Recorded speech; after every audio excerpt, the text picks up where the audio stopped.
Hello, ladies and gentlemen. Welcome back to 52 Topics with Frank Fiordolino. This is our Monday night live stream every Monday night. This is where you will find us. You'll find me, Brett, and Francis Fiordolino. What's going on, Frank? Oh, nothing much, nothing much. Same old, same old. We've been a little bit busy with the other stuff, the recorded stuff that we just did one today. Yep. That's coming out, I guess, This week. But before we get to all that, let's say hi to some people. What's up, everybody? What's going on? Wash and Wear Bandit, new member. Thank you, Wash and Wear Bandit. Good to see you. Tommy Get the Jewels, Middle Village 77. Joe Root says, hello, people. Sister. Matt, what's going on? Sven Larson, Amazenga, Scott H, Matthew Wells, Pizza, the failed wise guy. Oh, my God. Anyway, Ni hao ma, Phoenix. I'm going to try what you said. You sent that thing to Matt. Let's see. I don't think I can try it. New member, Doug Ross. There you go. The membership's coming. Thank you, guys. I appreciate it. Thank you, guys. I think I might have to do it on my phone. Apparently, we can gift them. So let's see if it works. We're going to try this, Frank. Sonny Bros. Okay. And Brett the Jet. Sonny Bros is in the house. What's up, Sonny? Going on? Let me say hi to some people. Dollar symbol, and I see nothing. Okay. Bro, what's up, bro? Let's go. Football, my man. I'm going to try on the desktop now. Say hello to some people, Frank. I'm going to try because they let us give away memberships as a creator who has a membership on their account, on their channel. And so I'm going to try to see if I can do it. I couldn't just do it on my phone, but apparently you have to do it while you're live. So let's see, Francis. Let's see if we can. Let me answer one question right here real quick. Football ask Francesco, I see your cousin is playing for Inter now. He's playing for the C team, actually, football. He's not playing for the A team. He reached the A division with Venezia a couple of years ago. But, hey, at least he has an in, So lots of luck to Luca Fertolino. Okay. Here I am now. Let's see the live chat. I'm going to hit the button. Membership gifting. Okay, so how many are we going to give away, Frank? We get to give 10 away. Do we get to pick who? It seems like we can give 10 away a month. So what do you think? Maybe we'll give 5? Tell them to give them all away. You want to give all 10? We got some more live streams coming up this month. Okay, right? But can we pick who we want to give it to? No. And then just give them all. Give them all? Yeah. All right. Get them started. Well, it says you have 10 to give away, and it says send 5 now. So maybe you could do 5 at a time. So let's just do 5. Okay. I'm going to send 5 right now. Happy New Year. Your gift has been announced. 52 Topics sent 5 members. So Joey Scala, Santorini, Barzalette, my Uncle Robin. Oh, good people. Joey Scala, I think that's the dude who was rolling up to Vito Love over. Barzalette. He better get us some videos. Oh, wow. Good people got chosen. Yeah, people got, so we gifted 5 people gifts. Right. Memberships. There we go. There it is on the screen. All right. Looks like some good people got it. Mr. Steve. What's going on, Steve? Hope you're feeling all right. Still healing. Steve, I hope you're doing good, buddy. We're press, baby. I got you. I'm praying you're gonna be all right. I could tell you bring good energy. Alejandro Estefan, what's going on? Proletarian scumbag, what's going on? And Phoenix, thank you again for the tip on how to do that. YouTube makes everything complicated. Can't do it on the stream here. Can't do it on my phone. Can't do it here. So we figured it out. Thank you, Phoenix. Shout out to you. 5 new members on the house. Yeah, that's right. On the house. Bro, what's up, baby? Thank you, Doug Ross. Doug Ross got a free one last month, so he decided this month he's going to pay for one. That's what we love. Thank you. Thank you, buddy. And there's Dr. Vinny Boombots. Ciao for give away the other 5. It has to be a public live stream. Should we give away the other 5? All right, let me go back. Yeah, give it away. Give them away. All right, let me go back. Give it away now. All right, let me go back. Okay, let's go to my history on my browser. Back. Screen. Okay. So gift, membership gifting. All right. Send 5 now. Okay, we're sending 5. Who got him? We do have the best chat in freaking DL, thank you, my man DL. He sent one. Kevin Wu got it. All right, so New York, New Jersey Mafia. I think that's Carmine S. Thank you. So that's good. Eric Foss got one. Paulie Dibbs, Jay Mella, and Gino's Cappuccino. All right, Gino's Cappuccino. That's what I'm drinking now. A little cappuccino. All right, let's go. I can't drink coffee at this time. Thank you, BTF Phoenix, and shout out to Totalitarian for his great pieces he does for us.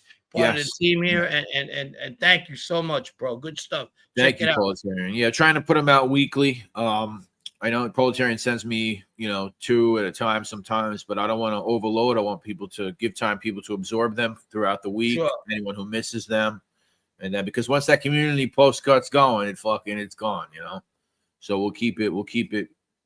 We appreciate. Oh, Matt gifted 5. Thank you, Matt. Thank you, Matt.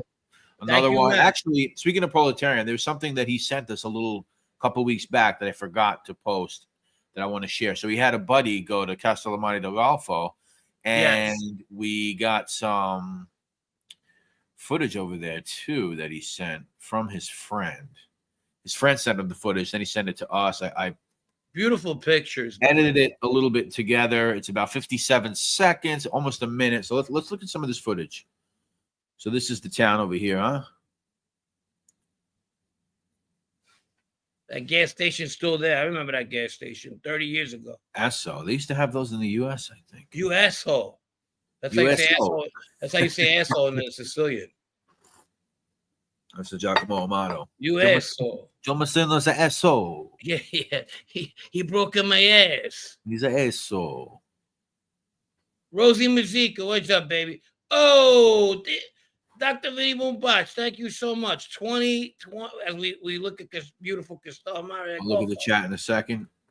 So we got some Castellamare.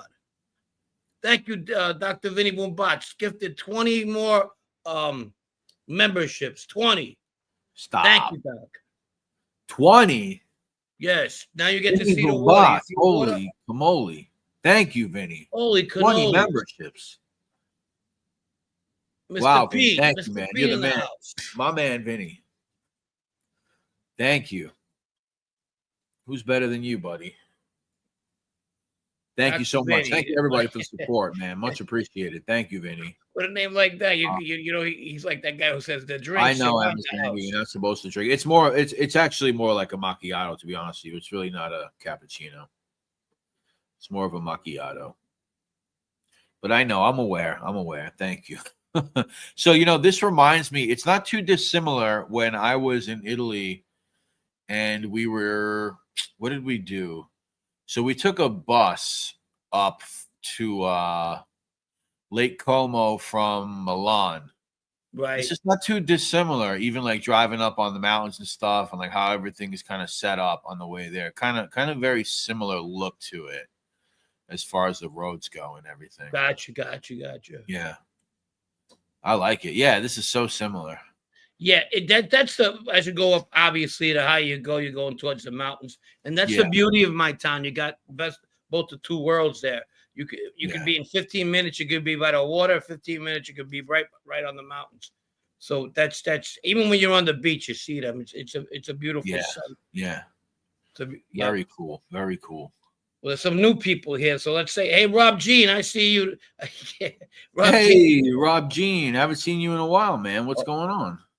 Hey, fellas. Hope you're doing well. What's up, fellas? You hear me or not? What's going on, cuz? There you go. You prick bastard. Italy is mountains and hills everywhere. Yeah. Yes, it is. I haven't seen Torres in a while. My man Torres. I haven't seen him in a while. Yeah, What's up, Cheech? What's up, Woodhaven? I'd like to know if he's okay. Shout out to him. Pork chop. Hey, pork chop. What's going on, buddy? You put anything on a pork chop? Me? Yeah. Not really. Come to think of it, but I'm Italian, so I put like garlic and oil and everything. Garlic and oil, yeah. On the We side, grew up or putting else- dipping my pork chop in applesauce. I know that's a real Oh American. no. It's That's a sweet. real whitey American thing, I think. Yeah, that's that. Hot That's peppers, yeah, hot peppers are good. Our peppers are good. Yes. Applesauce. There you go, New Haven. Thank you. There you go. Applesauce, another one. Us Applesauce Sicilians, pork. we put it on fucking everything. If anybody's out there Sicilian, or just ate with a couple of Sicilians, whatever, we use la morgue, where it's we put it we muddle a tomato, oil, some olive oil, of course, garlic, and you muddle it and you put it on everything. Chicken. Oh yeah, I do that too. Like when I get fresh bread or stuff, yeah, I'll make that at home. The Colombians use a green version of that.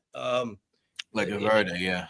Like a fucking pesto, like a pesto, but without the garlic, and they use a couple of their spices there. It's pretty good. Yeah. What's up, Creative Creep? Donna, what's going on? Good to see you. All right, let's get to some conversation, man. You were talking to me about federal prisons. Well, MDC, MCC. Yeah, the difference between the both. I honestly, man, I'm out of the loop. I just didn't know. I didn't know that MCC closed up not too long ago. Because the last time I heard, that's where Epstein was, at MCC where he died. Am I correct?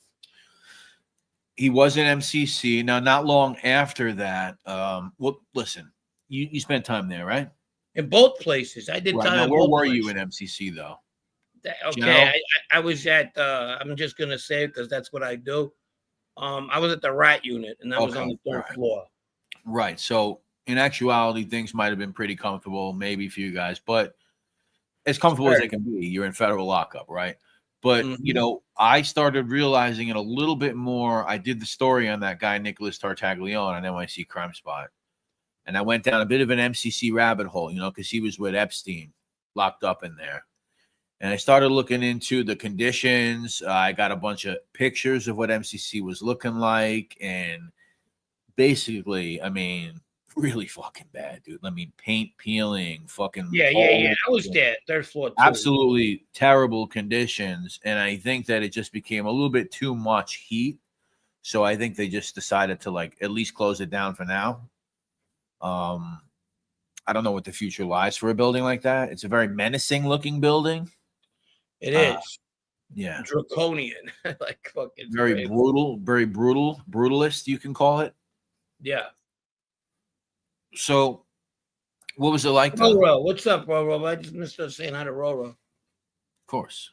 But yeah, okay. So the third floor, no, not compared to Rikers. Fuck no, and I never been there. But just hearing about it, and people used to come at the MCC and MDC. Rob Jean, they used to be like, "Fucking, I'll take this all fucking day compared to Rikers," and I believe it, and I'm 100%. Not to believe, but back to MCC, the unit, the third unit, the rat unit, whatever, the cooperating unit. Do you ever see that 60 Minutes interview with Gas Pipe? Yeah. That's the visiting room. Okay. I knew it right away. I seen it, and the visiting room is real small. Maybe if you're lucky, you can fit 12, not 12, but maybe 20 people, very tight. Okay. And then you got to go through another back of the building because they don't want people to see who's coming in there to come see them. It's a whole fucking ordeal. But a lot of times in MCC, right, there's 5 families, okay?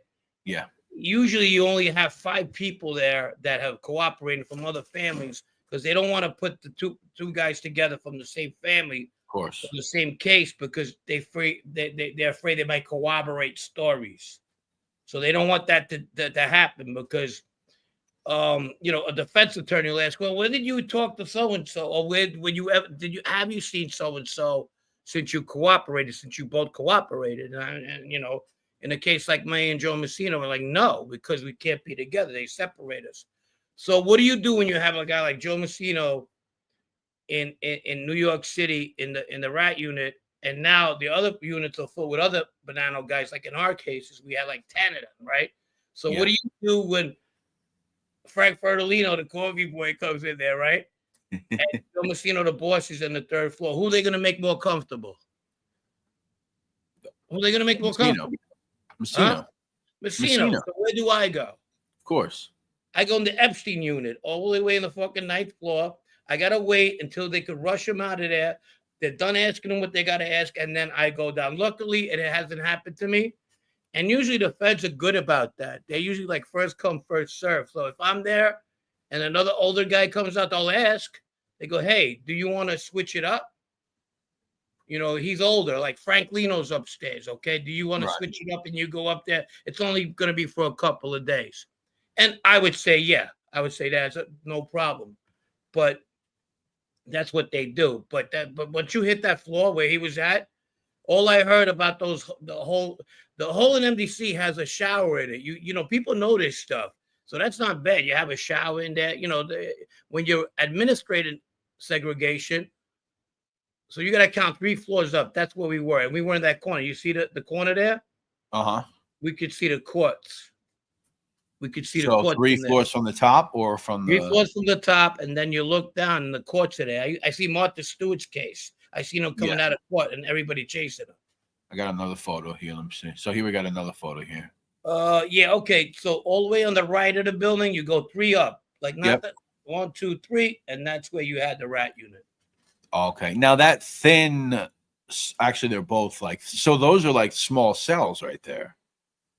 On the very end, like those 2 cylindrical structures on the end, onto the far right there. Well, those are like cells right there, no? Yeah. You know, that's a hallway right in that corner coming out. But if you go on the side of the building, they become cells where you can look out. Right. Yeah. But with that said, though, that's the wing of the U.S. Marshals. So we got half of the space, and the U.S. Marshals office has the other half. Yeah. Very. I mean, I've seen it in person. You look at it, you know, if you don't know what it is, it's almost like, what the fuck is that? It's like, it doesn't look, you know, it's one of those type of buildings, you know. What's up, Tatone?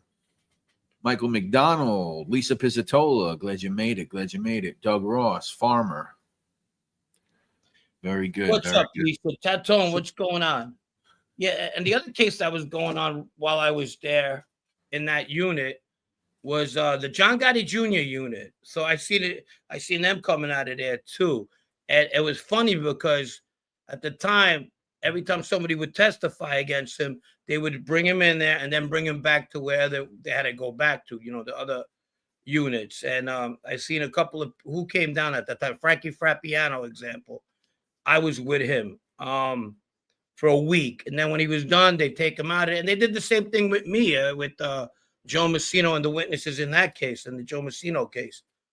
They got Sal Vitale in, and then they got him out, and then they brought me in. You know, and whoever was in jail still. Thank you, Vinny Boombots. He gifted another 5. Thank you, Vinny. Thank you, Vinny. Thank you, Vinny. 25 gifted memberships from Vinny Boombots. Wow. Thank you, man. Woodhaven says, yo, there is an active Colombo member that watches your show. He happens to be my brother. Does he like the show? Is that a fact? Would he be happy that you're saying that? That's interesting. Yeah. That's interesting. That's a good question. Sister, what was the head count on that tier? 20, 19. You want to hear something crazy about that sicko in Arizona? We're all in there one day, and this is how sick this man is. And we had a head count. How many of us here? 19. You know what he said? I swear on everything I love. 19. 19. One for everybody, Bo. I can't make this shit up. And if sister doesn't bring it up, if sister don't bring it up, I just don't remember, you know. And he says, that's how many people I killed.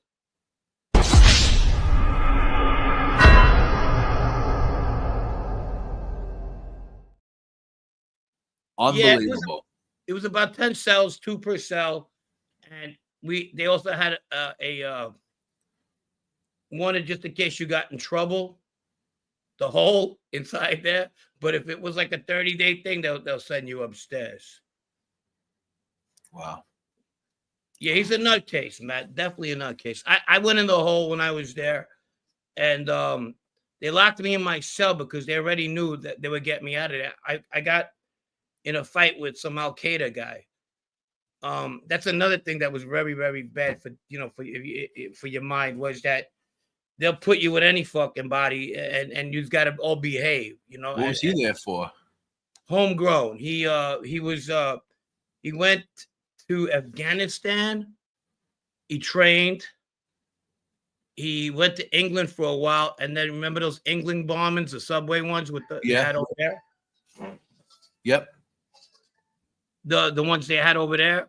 That he was part of that. So he was a big, as we call we used to fuck around among each other, a big rat. You say why? Because you used to have the what's that CIA version of England? The CIA. M something. They're out of there at Scotland Yard. I don't know what they call it. M6 whatever. They used to come see that motherfucker. Okay, really? I had. Yeah, this was big. So I ended up getting MI6. There you go. They used to come see him. All these fucking people used to come see him. He was giving information on the guys that he knew. In that case, the MI6. There you go. And I ended up getting into it with him over the TV. Why? What did he want to watch? Fucking. He was watching football, and I was okay with him, like hi and goodbye. So I was doing laundry because the laundry stuff was on the same floor. You know, usually in population, you give somebody a shot if let them do your laundry, and you give them a couple books. But it was not that many people, so and pretty much people were doing okay. Doing laundry's a trip over here, Bo. that recording of Messino and Vinny Basciano doing laundry.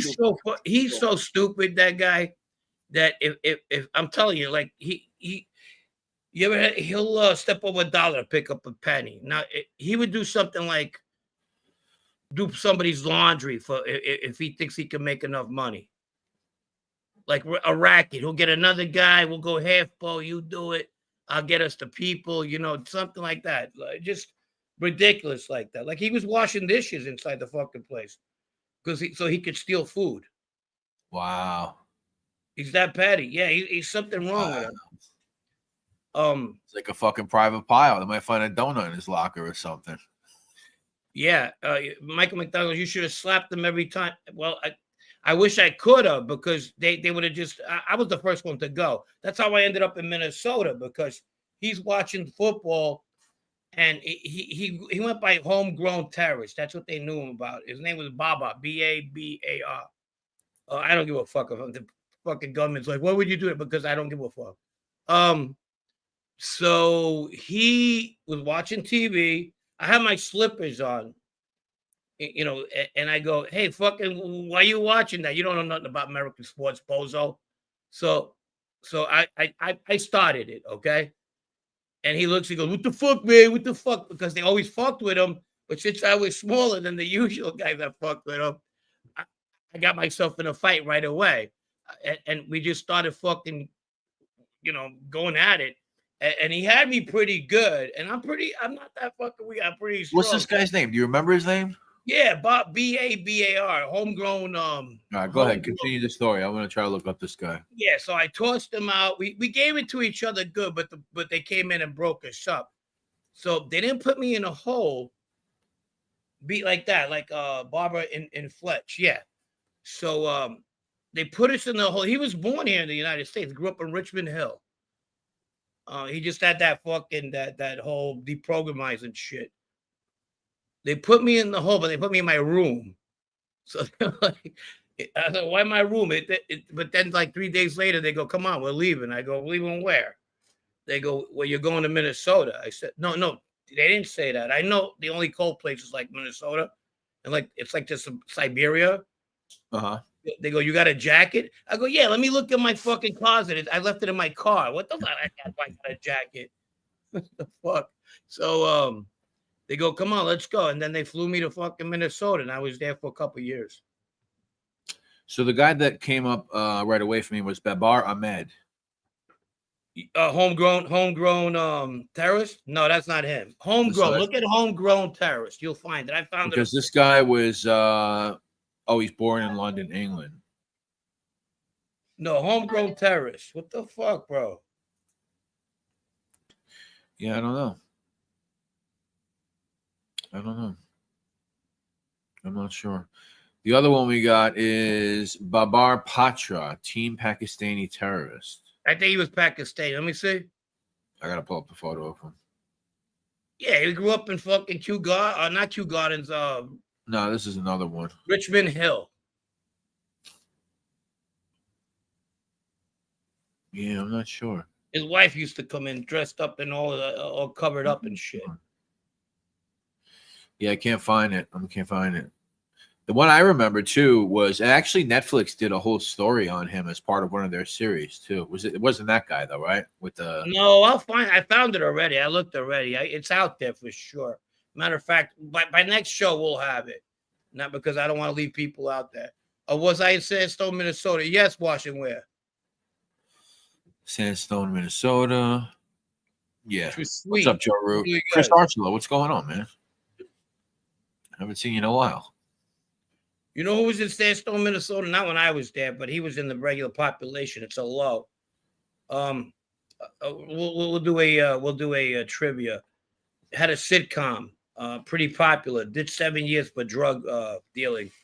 Oh, I know who it is. You do know who it is? Yeah. He was in Sandstone. Did 7 years. Name starts with T. Yeah. I pity right. There's the trivia, people. It's the jacket. What's going on? There it is. Oh, wow, that was quick. Yeah, Tim Allen did 7 years in Sandstone. So he's from up Michigan.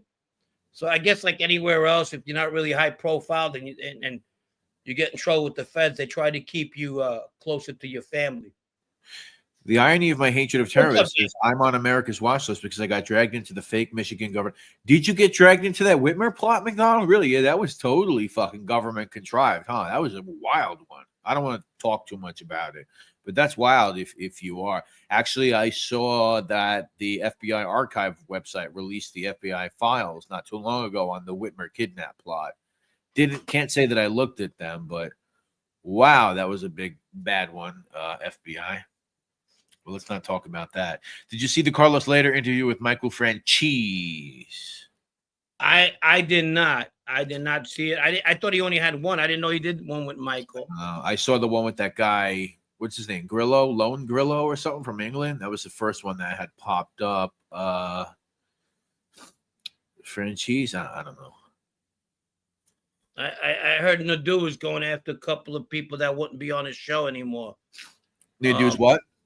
He went after people that basically won't go on his show no more. That's his new thing. Like he's starting to go after cooperators, rats, informants, whatever. Oh, I did his live stream. He was talking about Francis with the with the money grab activity and the Panisi with thinks people are hacking his views and shit. I didn't get to watch all of it, but I kind of got the gist of what was going on. You know, it's funny. A lot of people call me up and that in my situation, or they reach out for me. They used to reach out for him in a way because a lot of them didn't have ways to reach out for me. And when they would see me on Jeff's show, they'd be like, hey, I'm a friend with Frank. I was friends with him outside or whatever. And then he'd ask me, hey, you know, is this guy legit? I go, yeah, he's legit. Of course he's legit. Or, you know, whatever the situation may be. He was around this guy, that guy. And then they would go on his show, but they would go on the show like kind of like in respect for me, because right. And I'd be cool. And now he's bashing people, and I'm like, maybe I did fucking wrong. You know what I mean? I try to help him out. I don't know. You know, already I was on National Geographic already. It wasn't like his show made me. Me being on his show didn't make him either, but it didn't hurt him. It didn't hurt him. You know what I mean? Correct. But and now him going after cooperators and saying stuff like that, like, oh, they're all crazy. This is somebody who says he just came out of a nut house. Right. So I hear what you're saying. I do have another spin on it, though. Go ahead. Jeff, and I didn't even spoken to Jeff about that. Like, I don't really speak to Jeff that often. So it's not like I ran this by and I was speaking to Jeff. But let's put it this way. Jeff disappeared for a little bit, right? He came back. His views are okay. Obviously, they're not great considering his channel, but his views on his last videos are okay. They're good. He does this live stream where he's talking about these guys, which automatically what's going to happen the next day? Here come Dominic Cicali, 126,000 views. dedicating a whole show to Jeff Nadeau. So you think he's I'm just saying it's not the worst thing to do, you know, because Dominic loves to take the bait. I mean, it's obvious. I mean, I knew that was going to happen as soon as I saw that show. I said, "Oh, I guess Dominic Cicali is going to have something to talk about tomorrow." Well, So I'll he tell could you do an hour thing. show on his channel that has over 100,000 subs, talking about Jeff Nadeau, you know, something, you know, and he could go on for a fucking hour. I hear that too. I hear that, but I tell you something too. I'm not saying it's good or bad, but I mean, look at the result of it. It can't be bad for a Nadeau to do that. Yeah. Oh my God! I just said what Brett did. I don't know, man. I don't know. I'll tell you what. I got 3 people that help us out in our show that technically at one time I would say, "Hey, you want to go on this show?" And they'll be like, "Oh, okay. Well, you sure? Yes, he's a good guy. He does what don't worry. He's never gonna call you crazy one day. He's never gonna go against you one day." And everybody, you know, he's a good guy. I can't do that no more because he's shown his ass. You understand? Guys that he would love to have, love. You know how he talks about, I like to get those guys that were involved but not so involved. I mean, not with the mob, but getting busy, you know. But that ain't gonna happen no more. That ain't never gonna happen. Never. You know, he did that, not me. Hey, Uncle Robin, what's going on? You got gifted a membership before, by the way. That's why you got that thing over there. It looks like everybody has a membership these days. I love it. I love it. Chris Archler, you got a gifted a membership too. Have I seen the Truth Serum? So the last time I saw the Truth Serum, Chris, I hopped on one of his lives. Well, I didn't hop on. I hopped in the chat about 3 weeks ago. He was in Las Vegas having the time of his life, partying up next to a pool with a bunch of ladies in bikinis around. And he's over there, I'm living my life, people. And he's over there dancing. And then somebody yelled at him for filming. He's like, oh, they want me to stop filming. They're Kamala people. You know, all these Kamala people. But that was the last time I seen Joe. As far as I know, he's living it up, man. Good for him. Let me say hi to a couple of people just popped up. What's up, Beck Brooklyn, baby? What's going on? And another fat bald Italian, my man. What's going on? What's going on? I didn't know you guys. What he said, Beck says, I didn't know you guys had a membership. We started a little while ago. You got to come around more often. But it's not too long ago. It's been about a month or so, I guess, a little over a month. Yeah, we got good people in the chat today. I like this chat. What's up, Chris and Chill? I like it. I like it. Good shit. Good shit. But back to MDC, man. DC. I always mention MCC or MDC. We were mentioning MCC, but I was around with a lot of interested people that didn't necessarily all have to be mob guys when I was there. You know, I was with an abortion guy. He hated abortions. It wasn't religious. Old Catholic church. Him and his wife, Dennis Malvisi, nicest guy in the world, bro. Nicest guy. But they were funding a doctor up in Buffalo while he was on the lam, right? Okay.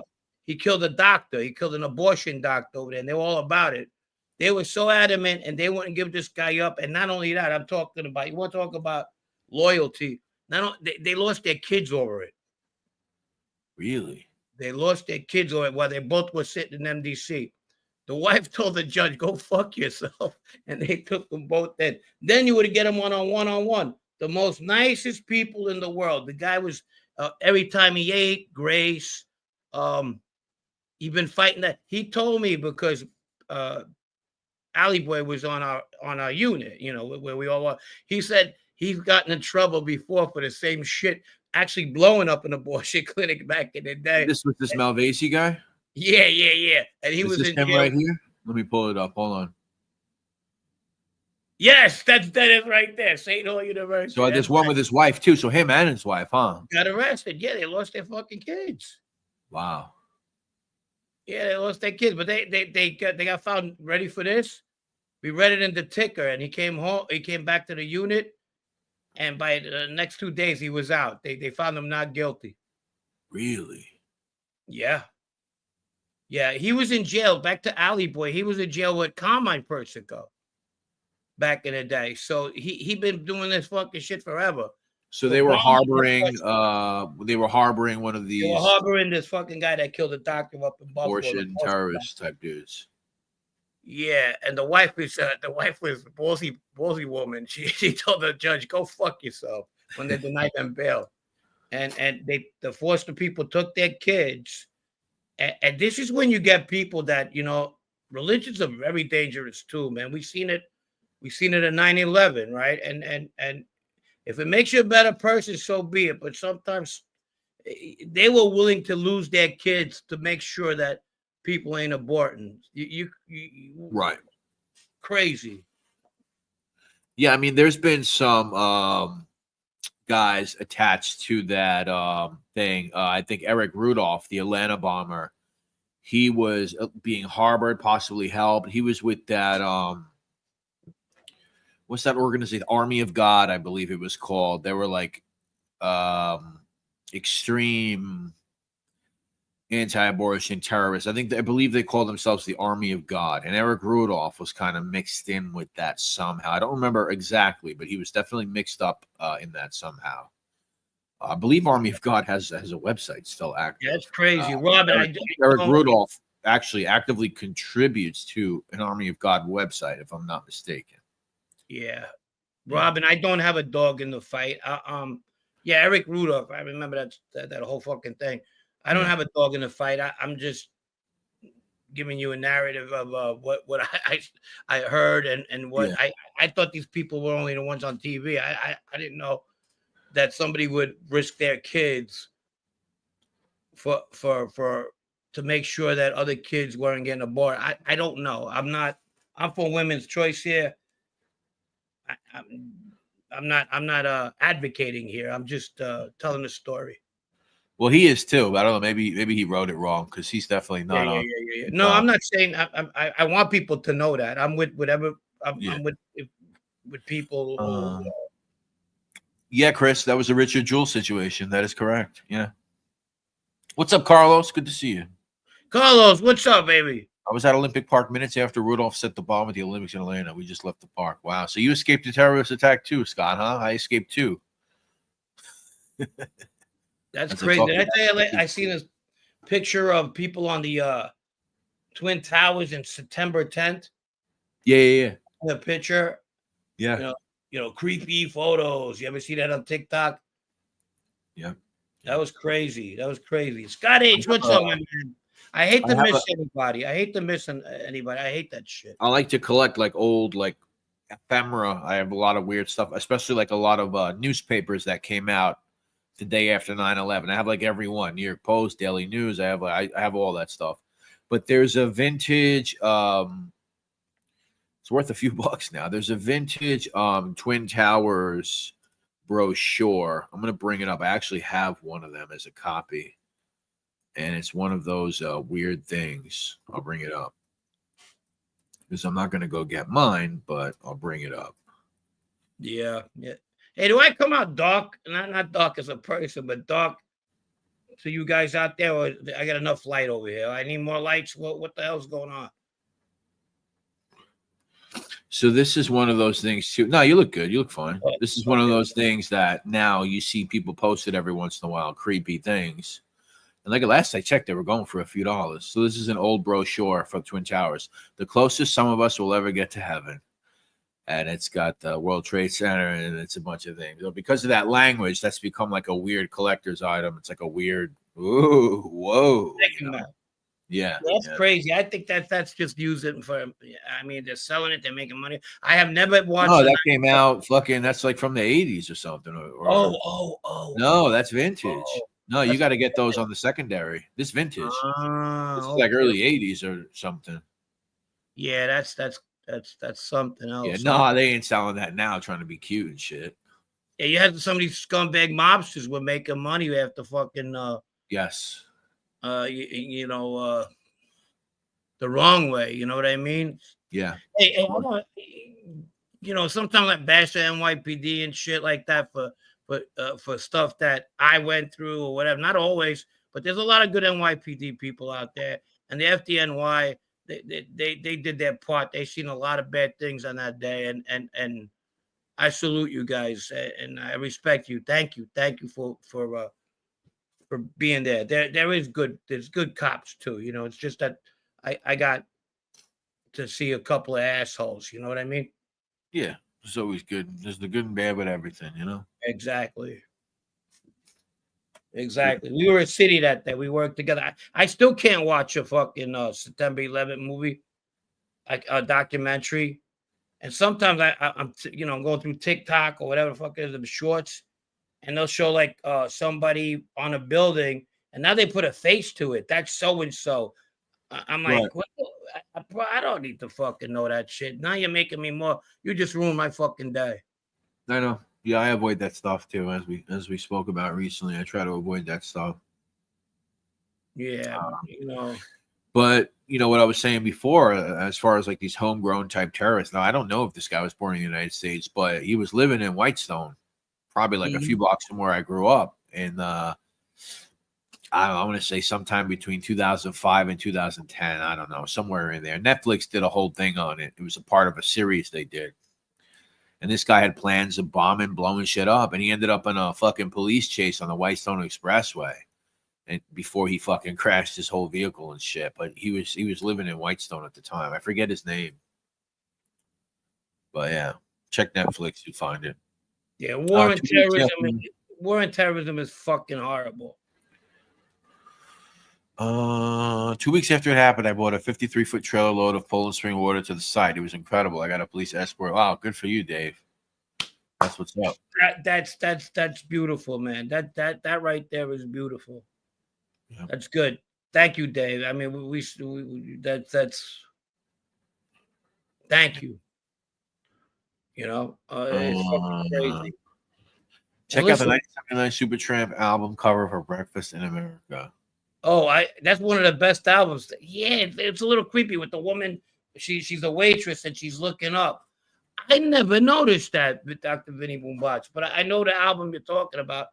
My brother Joe, who was a musician, had a lot of album covers.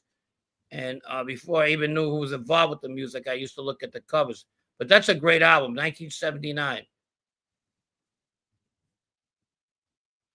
Supertramp.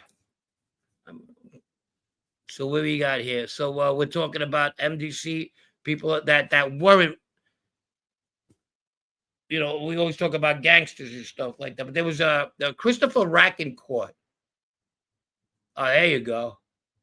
There you go. That's the album cover. So you got the plane, looking through the plane window at the lady, and then you got the towers in the background. Oh, wow. Yeah. I never seen the plane aspect of that. It's very 80s looking. That art style. Yeah. Very 80s art style. How many Boombots? Oh, that's 79. Wow. That's 79. It's very 80s-ish. They definitely kept expanding on that style in the 80s. I guess Lex in the house. So who did you just name? Christopher Rackencourt, a French citizen, one of the most popular French citizens at the time because he gave it to the Americans. He had his own hour and 60 minutes in France because their version of 60 minutes. It was in 60 minutes. So basically, he just went freaking scamming from one end of the United States to another. He married a penthouse bunny, a Filipino girl, and he would go around saying it's Sophia Loren's nephew, and they would get him a house, a famous painter, and they finally caught up with him. He rented a Beverly Hills hotel. He lived in there for about a year with all fucking fake paperwork and scams. But they hated him. They hate him in the government. And so he was the scam artist that would go around pretending to be someone he wasn't to just gain. Right, like the guy who used to go around to say Sidney Poitier's son or Harry Belafonte in 6 Degrees of Separation with Will. It's kind of same like that. And he was very popular, very cocky. Him and Jack the Rush used to fuck around with him all the time. And he didn't like it. He goes, I'm not like that. I don't know what is wrong with Jock. I said, hey, dude, whatever's wrong with it, leave it alone. He's just playing with you. You know, yes, that's him. That's him. Christopher Rackencourt. So Christophe Rackencourt. Oh man, his whole story. You can't believe him because his story was like he just was he lied everywhere he went. But at least he was making money, not like these scumbags like Lee Cole that come here. He thinks he's got money. This guy lived in a fucking Beverly Hills bullshitted. You bullshit, you get donations to fucking, and pretend you're fucking something, you're worried. So let's see. Let me read. I'm going to read just from Wikipedia a little bit. See what this guy did. So, Lee the Snake Persico.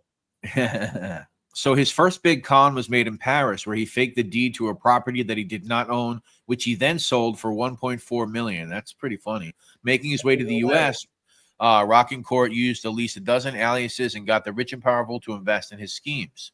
He told Dateline by tapping into their greed. He netted at least $40 million, but it can't be confirmed. He pretended to be a movie producer, an ex-boxing champion, a venture capitalist. He also claimed to be the illegitimate son of Sophia Loren, the nephew of Oscar de la Renta and Dino de Laurentiis, and he associated himself with various celebrities like Mickey Rourke, Jean-Claude Van Damme. Wow. Yeah. And his story was great. Mickey Rourke calling for that shit, Hey, who are you? Hey, you're an interesting guy, huh? Why don't you come sit on my stoop in the village and we could talk about things? I can see that happening. Yeah, greedy people are easy to con. You see what Sonny Boy said? Now, this kid Christopher told me the best thing. He goes, what do you think? I go to somebody because he had the French accent. He goes, so I go, how the fuck you do that? So he goes, what do you think? I come to them and tell them to give me the money. They get greedy. They see me have the Rolex on. I come nice and close. I rent the car. I go over there. The next thing they go, what do you do? One thing leads to another. He's going to parties and everything. And he's scamming them for fucking money, It's just like the Bernie Madoff thing. They see all those returns and they're like, wow, these returns are so good. I'm not going to question this because I'm so fucking greedy. Well, he was doing sort of a pyramid scheme, right. and he was writing a book. His book became like one of the best sellers in Paris because he already had the blueprints on his book. He started by going, my mother was a prostitute. My father was a painter. I was poor. This is what I had to. I lived on the street. He started like a Charles Dickens book. It was the best of times. It was the worst of times. I'm like, God damn you. So you never knew when he was bullshitting, but I didn't care because he was entertaining. But and he had a very, very Americanized French accent. He was with Robert Lino on the 7th floor. I go, were you with anybody Italian guys? Yes, Robert Lino? Robert Lino. Robert Lino. That's funny. Yeah, it was with Robert. Yeah, he called Jack Jock. Jacques. There's Jack now. You see, you can picture Jack coming out of his room looking like fucking, what was that comedian back in the day? Rickles. He looks like Rickles, and then he goes, there's Jock. There's nothing Jock about him. That's fucking Jacques de Ross. He comes up like a Brooklyn Jewish guy. What Jock? Jock. Yeah. Do you guys think of Castro did screw up his agreement that he'd end up on YouTube? Yeah, I don't know. When did Castro die? He died in 2019. He might have ended up on one of those PBD interviews or something. Probably something like that. I don't know about his own channel. Cooking with Gas, the Anthony Gas podcast. Cooking with Gas, the Anthony Show. You know what's crazy? Two people end up in YouTube. I might fit both reasons, but what I'm trying to say is either because you're a cocky fucking and you don't give a fuck, or you need money and you're cocky and don't give a fuck anyway, because I mean, guys that don't need money or come on here or are willing to tell their stories, but living comfortable, they have no reason to. I mean, why would you put your family in that situation? How about if there really is that one guy out there that wants to kill you? Why would you do that? Not fuck you. Forget it. Who cares? I'm 55. I die tomorrow. I die. We're all dead, right? In one way or another. But why your family? Why would you put them out if you got money? So you either got to be very vain, or you're looking to make some money, or just whatever between. But I'm not talking about here. I'm talking about books. I've done National Geographic. I think if I didn't get screwed by family members, I probably wouldn't be on here. So if you see Rice Bowl out there, guys, and you think I'm about to tell you a story, talk to him. All right. Yeah. He fucked me for my inheritance. So take it out with him. There's this weird thing though with a lot. I don't know how to explain it. there's this weird thing with a lot of those like top informants that people want to hear from, whether it be Mickey Featherstone, whether it have been a Gaspar Picasso, a Billy Beatty, or whoever it may be. Like a lot of these guys, like after they flipped, they were so like ready to get on TV. Mm-hmm. And then there's like from then till now, from like the early 90s or whatever till now, it's just nothing. Yeah, I don't know what that is, but what? Yeah, I guess Trinko's. What? How much was your inheritance when you don't got nothing? 100,000, 200,000 is a lot of money. When you don't have nothing, you figured somebody made a promise to somebody in my family to make sure I had something, and they took it on their own, and that's where it is. It's all good though. It's all right. I mean, calm as a bitch. You know how they took away from me. Let's hope their kids don't take away from each other. yeah, Al DiArco would have been cool to hear. Well, Al DiArco is in a documentary. I'm pretty sure. In which one? Sure. I could be wrong, but I'm pretty sure he's in one. But it would have been cool to hear like a real interview. I guess you could always read his book though. Right. Frank's a good question. Can you go home ever to Italy, or would New York be easier to go to? I've been to New York. I hate everything about New York because it gives me too many fucking memories. It has nothing to be about, I mean, you always got to be cautious when you go somewhere, but you got to be prepared too. So I'm not worried about going there. Matter of fact, it's I'll just leave it at that. But nah, I don't like it. I used to, that's all I knew at one time. When I was in New York, I had the concrete jungle, the smell of the streets, the garbage trucks, everything, the subways. It was everything. The food is great though, so, but when I do go, I can't wait to go back to where I'm is my home. I have two places I live in, and I mostly in the West Coast now, but I do come back sometimes to the East Coast. What's up, Delgado? What's going on? Yeah, DiArco was in Manhattan Mob Rampage. There you go. That's the documentary. So try to find that documentary. There you go. Manhattan Mob Rampage. Yep. RD, what's going on? Here's a guy from Manhattan. What up? What's up, Paul? You haven't seen Paul in a while. What's going on, my man? I was saying they show his face. Look at the scene of the hitman shooting the camera. Look at that scene of the hitman shooting the camera. I wonder whose idea that was. They'll never suspect me. Some of those were good. I saw one of them with Henry Hill recently. It looked like they put Planet of the Apes makeup on him. Really? Like, it's like crazy with like Mob Facts sent me something. I was like, what the fuck? I called the Geraldo Rivera with the voice changer. Yeah. I grew up in East New York, and they got fucking like a beard and big lashes like the Walt Disney ones. I don't know if it was Mob Facts or I think my buddy Steve sent me. Oh, he's great. He's fucking. I don't think it was Mob. I think it was someone else sent me this fucking picture of Henry Hill doing one of those interviews back in the days. I don't know what kind of makeup they went with this, but it was crazy looking. It was fucking awesome. Southie in the house. What's up, Mr. Southie? What's going on? Southie, what's going on, man? Southie, shout out to Southie. Southie went through a little something. He's doing pretty good today. We text back and forth, and it's nice to see you, Southie. Another good guy. Look at this. The fuck is that? What the fuck is that? It looks like Planet of the Apes. That's Henry Hill. Cool, wig. Fucking Henry Hill. Look at this idiot. Happy Jack McKenna. Yo. But guys, you did great with the members. I like that, man. Thank you. It makes us feel like we're doing something right here.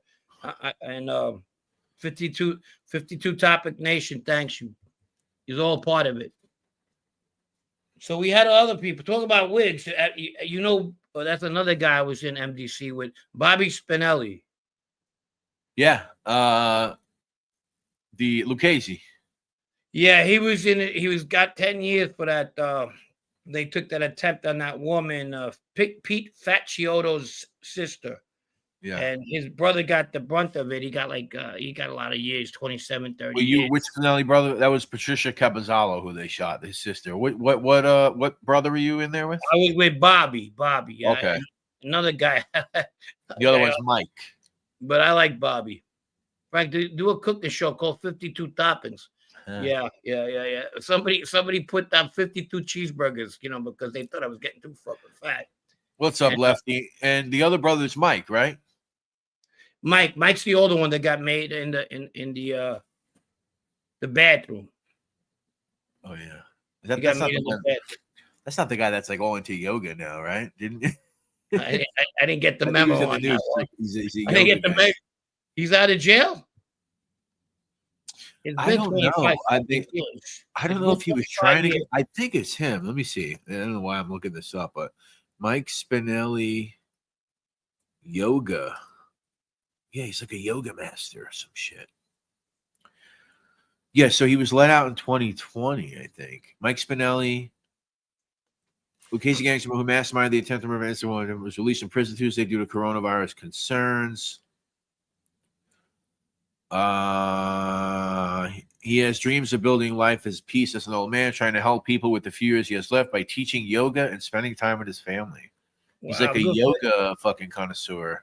Good for him. Jail makes you think a lot. This is a guy that didn't think or blink twice to take out this woman because her brother was cooperated. And today he's, he wants to help people. So shout out to him, man. People do change. Sister, please win that fucking Powerball. Michael Matters, what's good, buddy? He says the Mets are getting no hit by Philly right now. Jesus, what inning is that? I'm gonna take this fucking thing down. The only reason I keep it. It's only an hour started. Because it makes the building look like it's red. You know what I mean? But that shit's going in the garbage. And I'll still be a Met fan, but not this year. Unfucking believable. What made this guy think that you don't get no pitching? You got to get pitching in this game. It's baseball. You need pitching, especially in the playoffs. Yeah. Fucking, it's garbage. Anybody want it? I'll send it to you. I swear. If you want that fucking thing, I'll send it to you. Free, no problem. And it's too bright too. It looks like you ever go to the chicken places in the hood, and they got those heating lamps, and you walk in, the whole fucking place looks orange. This is what this place looks like.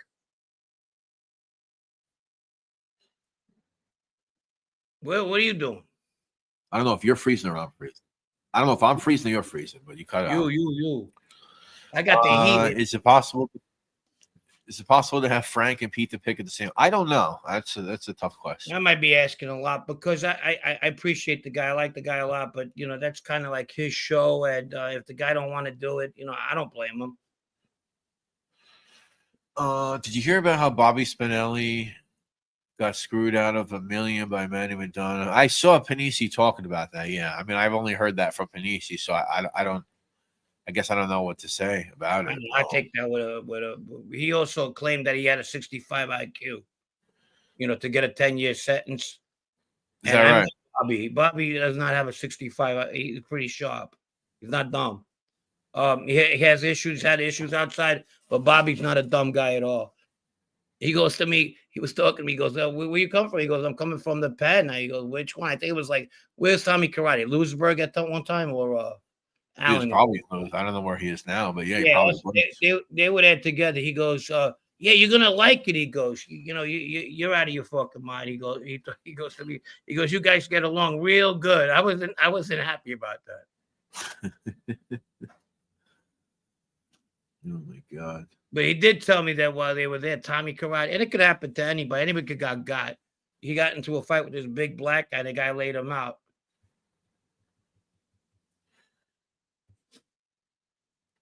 Sorry. Who took the buddy? Panisi claimed his grandma was the ghost. She came in. Woo! Oh yeah. Somebody asked if P. Kyoto had a social club. I don't know. I'm sure he might have. I can't say for sure. I don't know. If he did, I don't know where it was or what the deal with it was. Sonny brother.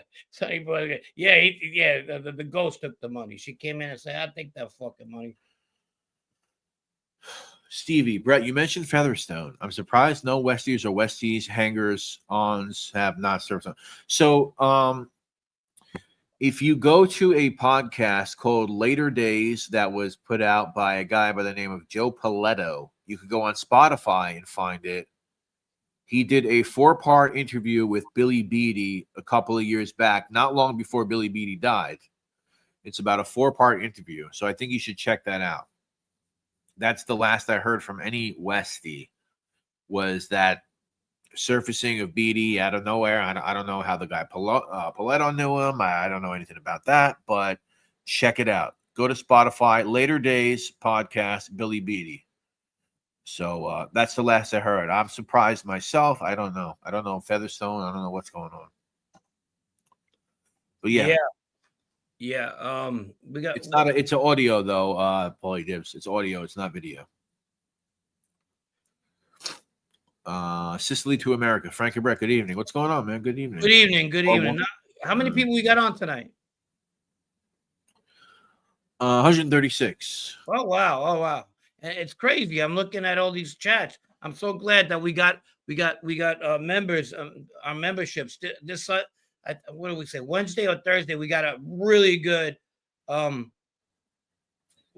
set. I'm not tooting my own horn. It's interesting because we're going to introduce a new character to our season 2 of the Ridgewood story. Someone's going to be there for a while. So I think we said it already, but whatever.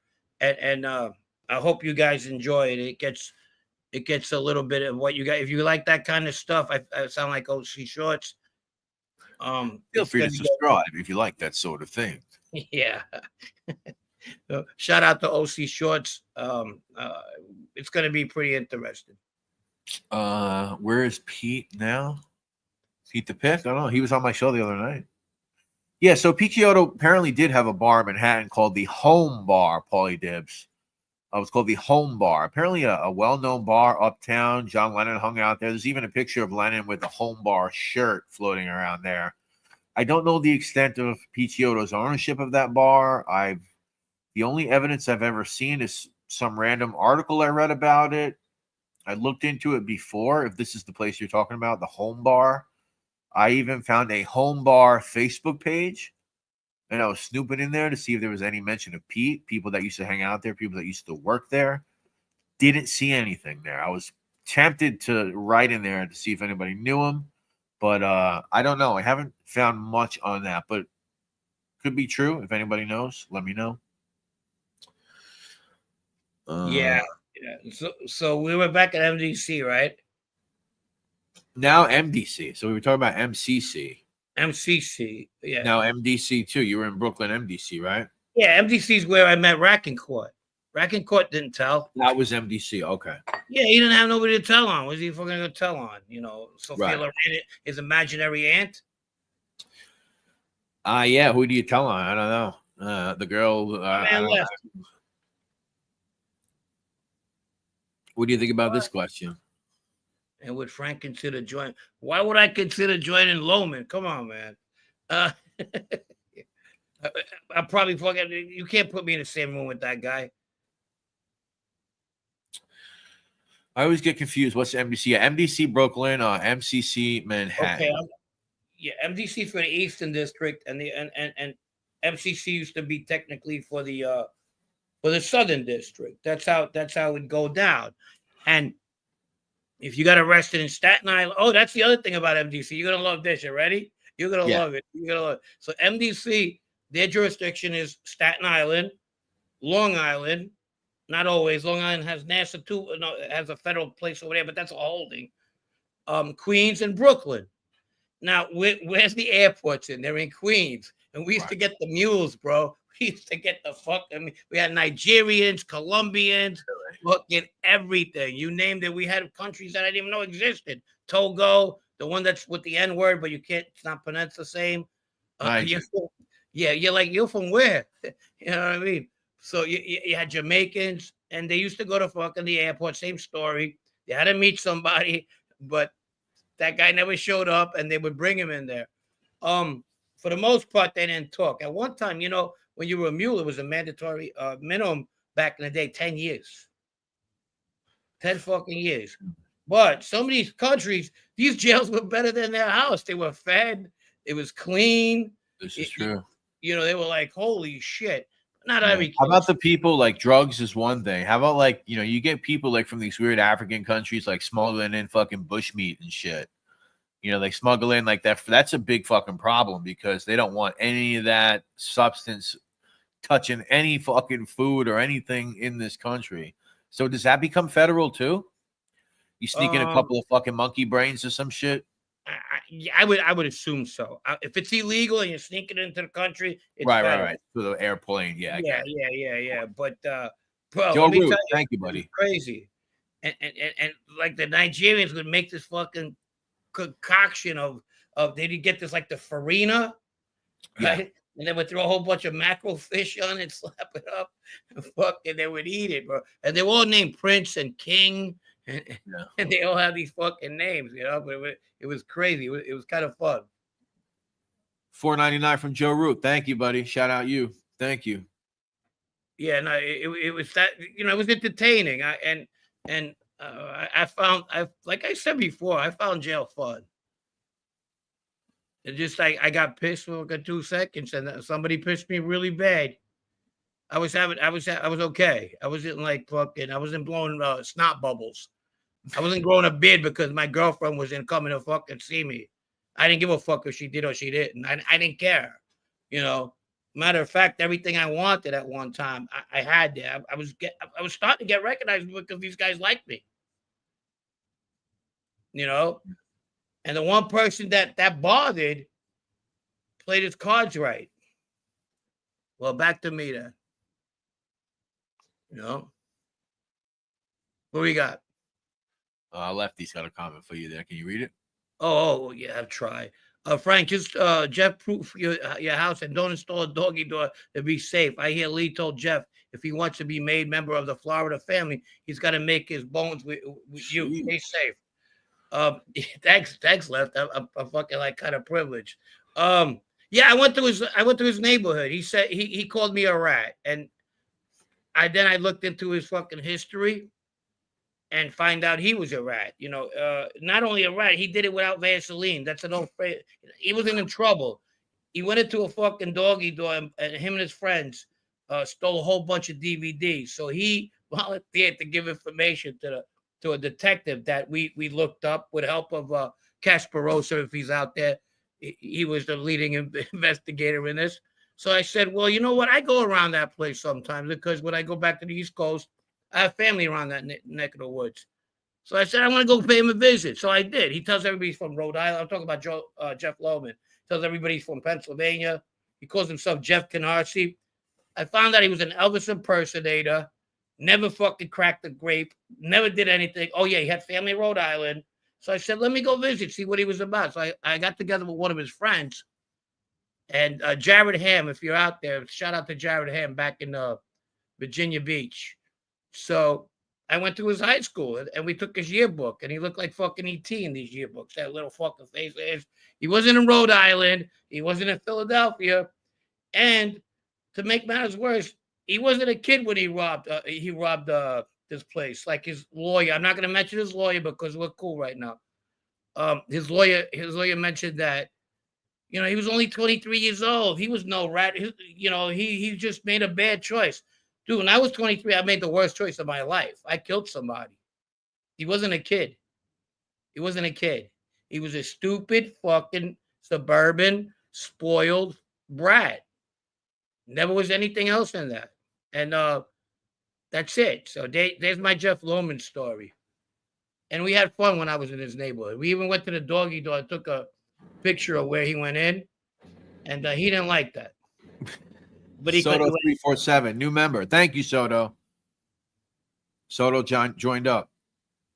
Thank you, Soto. Thank you, Soto. Appreciate you, buddy.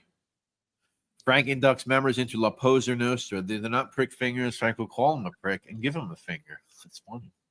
But yeah, prick your fingers. Jeez. What we got? What else we got? He looks like Mark Davis. Jesus Christ. Who's that? Paulie Dibs. Frankie, who was the smartest guy you met in the can besides Sammy? Sammy was not the smartest guy. Come on, Mo. Sammy was a bully. Not in the can because nobody gives a fuck after you tell. Who gives a fuck? You know, he kind of was a target, really. Not by me. I'm not gonna start that shit, but you know, nobody gives a fuck. Um, let me see. Smartest guy I met, there was a couple. There was a lot of smart people. We'll start with the Italians. Ali Boy Persico. Bonnie Balomo. You know, because you know, the mob guys take a bad rap, a lot of them. But you know what's dangerous? When you're smart and fucking dangerous and could kill you. But they don't give that out. They don't give that kind of, or you know, that I'm, hey, what the fuck you looking at? They're not like that. Or Joe Messino is a very, very, very high IQ guy. I know I'm mentioning like bosses right now, but there's guys out there that I'm missing. I just can't remember. But there was a lot of intelligent guys. There were CEOs I was with that just fucked up. They got into fucking other vices and fucked up in their life. There was a lot of those guys in there. There was lawyers that got in trouble. The lawyers that got that got in trouble. There was this guy, Patty something. He was Italian. He got in trouble in a big case. He was doing 4 years, lost his family and everything. He was a smart guy. He was a lawyer, you know. But the feds is a different kind of the feds was a different kind of criminal. You know, you could go actually in there and come out smarter. Some people argue that happened to me. You know, but it's a different kind of criminal for sure. Did Sammy get along with Salvatore? But Sammy around? They weren't together. I don't think they were. I don't know if they even knew each other. How about that? I never met him, Bo. What is this? Did he believe there's Atlanta crime family, or is that?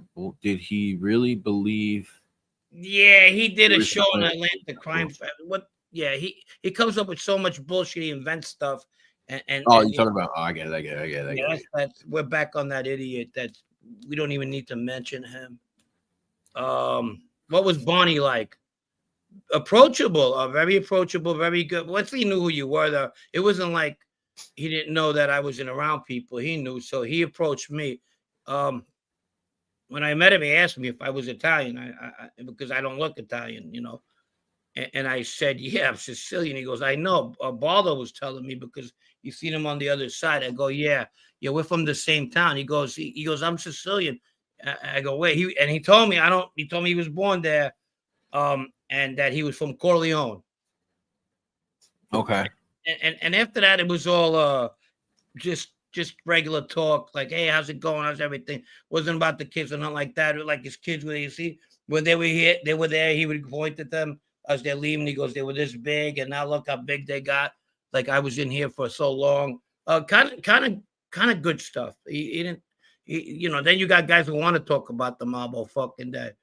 That got old too. You know that it was too much. Like people who would wait for the fucking Jerry Capici article. Oh yeah. That's a real deal. But good guys and smart guys for sure. Any other questions about those guys? We're here. Yeah. I'm trying to think who else. We had this guy, Carmen Garcia. He was around Louis Taglione. All he did was talk about Louis Taglione, like how it was his guy. Now Carmine went by Carmelo. He looks very Italian. Nice guy, but went by Carmelo. Like I'm Carmelo. He knew Lefty, the real Lefty, not the one on the chat. I mean, he's the real Lefty, the one in the chat, but he's not the Lefty we know. You know what I mean? A Lefty Guns. He would say how annoying Lefty Guns was when they were younger.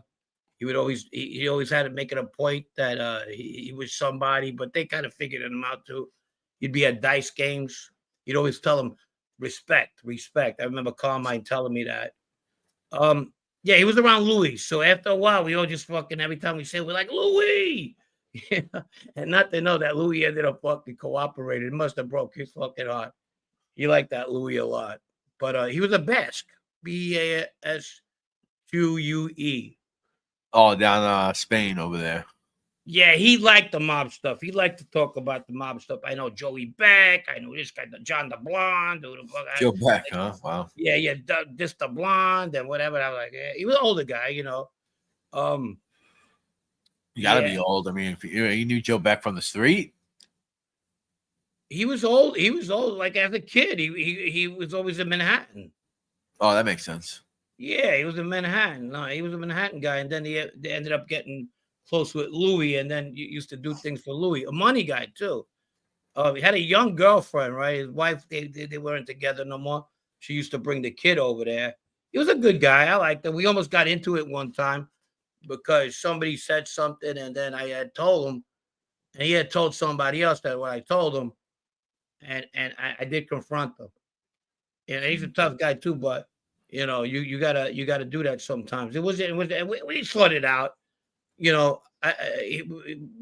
wife and his kid had the same visits I did. When I seen him, I still said hi every time, even though it lasted for about a week, maybe 10 days, and what happened was Tony, I'll tell you guys what happened.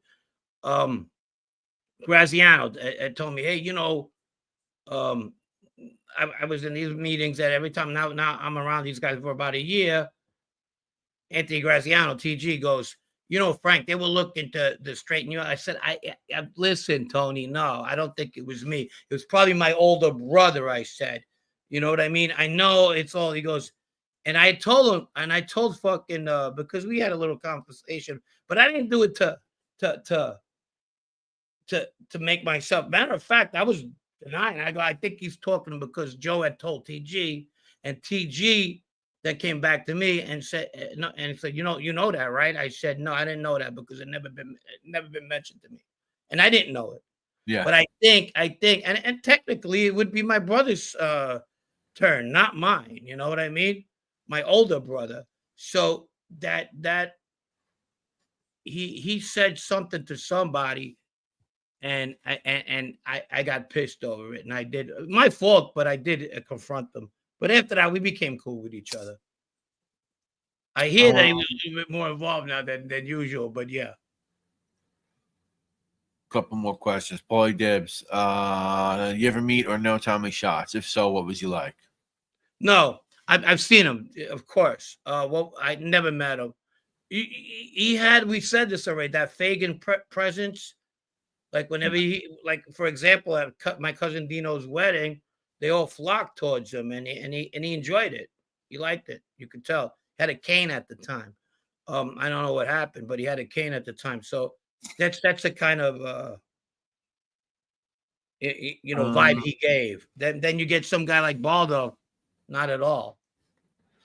He walks and he keeps walking. He's like, oh nope, sorry, yeah, see you later. We try to say shake somebody's hand, they go, yeah.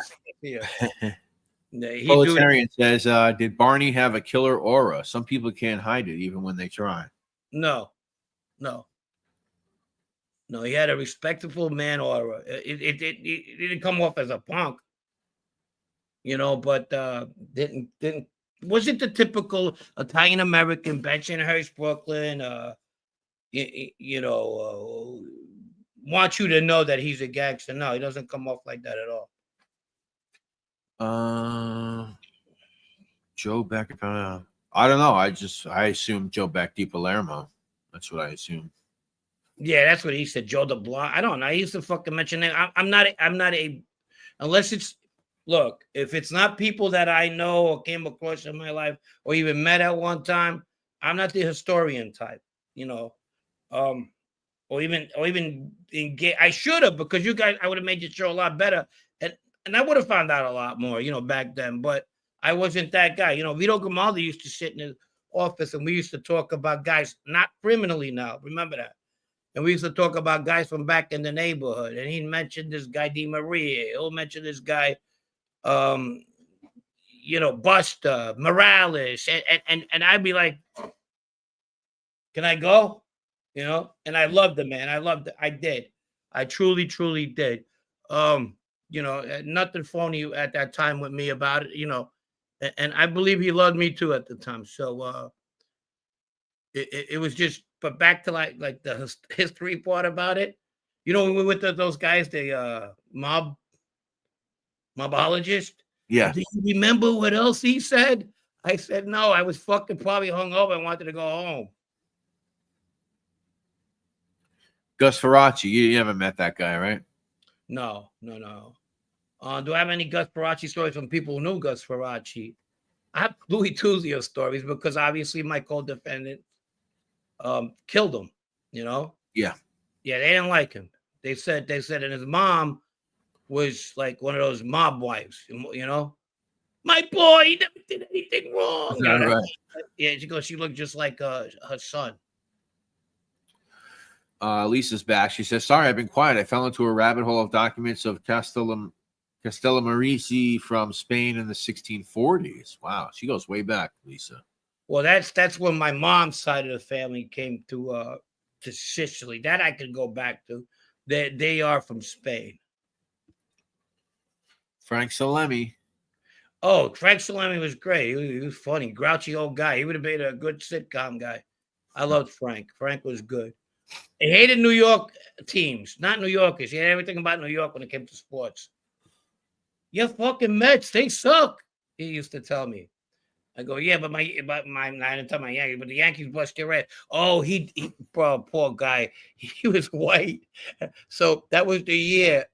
I had like 3 months left before I was getting sentenced. I was at the so they went back to the MDC, and the Super Bowl between the Giants and the fucking Patriots. Yeah. Well, I'm telling you, he must have not slept that night, bro. You know, they were undefeated. He was ready to fucking give it to us, the zigzag. 07? Yeah, 07, 08, that year, you know, when they won the Super Bowl. When Eli Manning, he pulled it out of his ass. The guy caught the football in his head. Yeah, when they were undefeated the season. Yeah. Oh man, I go, hey, you know, I wasn't saying not to him because he did have bursts sometimes, but he's an old man. What are you gonna like? What the fuck, you know? And then and he was fucking. He didn't want to say nothing, you know. You ever meet white guys from other cities in the feds? If so, which one stood out to you the most? Well, you just talked about Salemi. Anyone else? No, not many. I met one guy from Philly. He did like 20 years, real good guy. He was coming out pretty soon. He had like 20 years and he was on transit. He was going to another place and he was going to be closer to his kids who were young when he went in. His name was John Q. He's from Philadelphia and he was at Elkton. And I asked about Elkton because a friend of mine was there at the time, the kid, Anthony Vaccaro, and he told me he was with Anthony Vaccaro and they hung out together.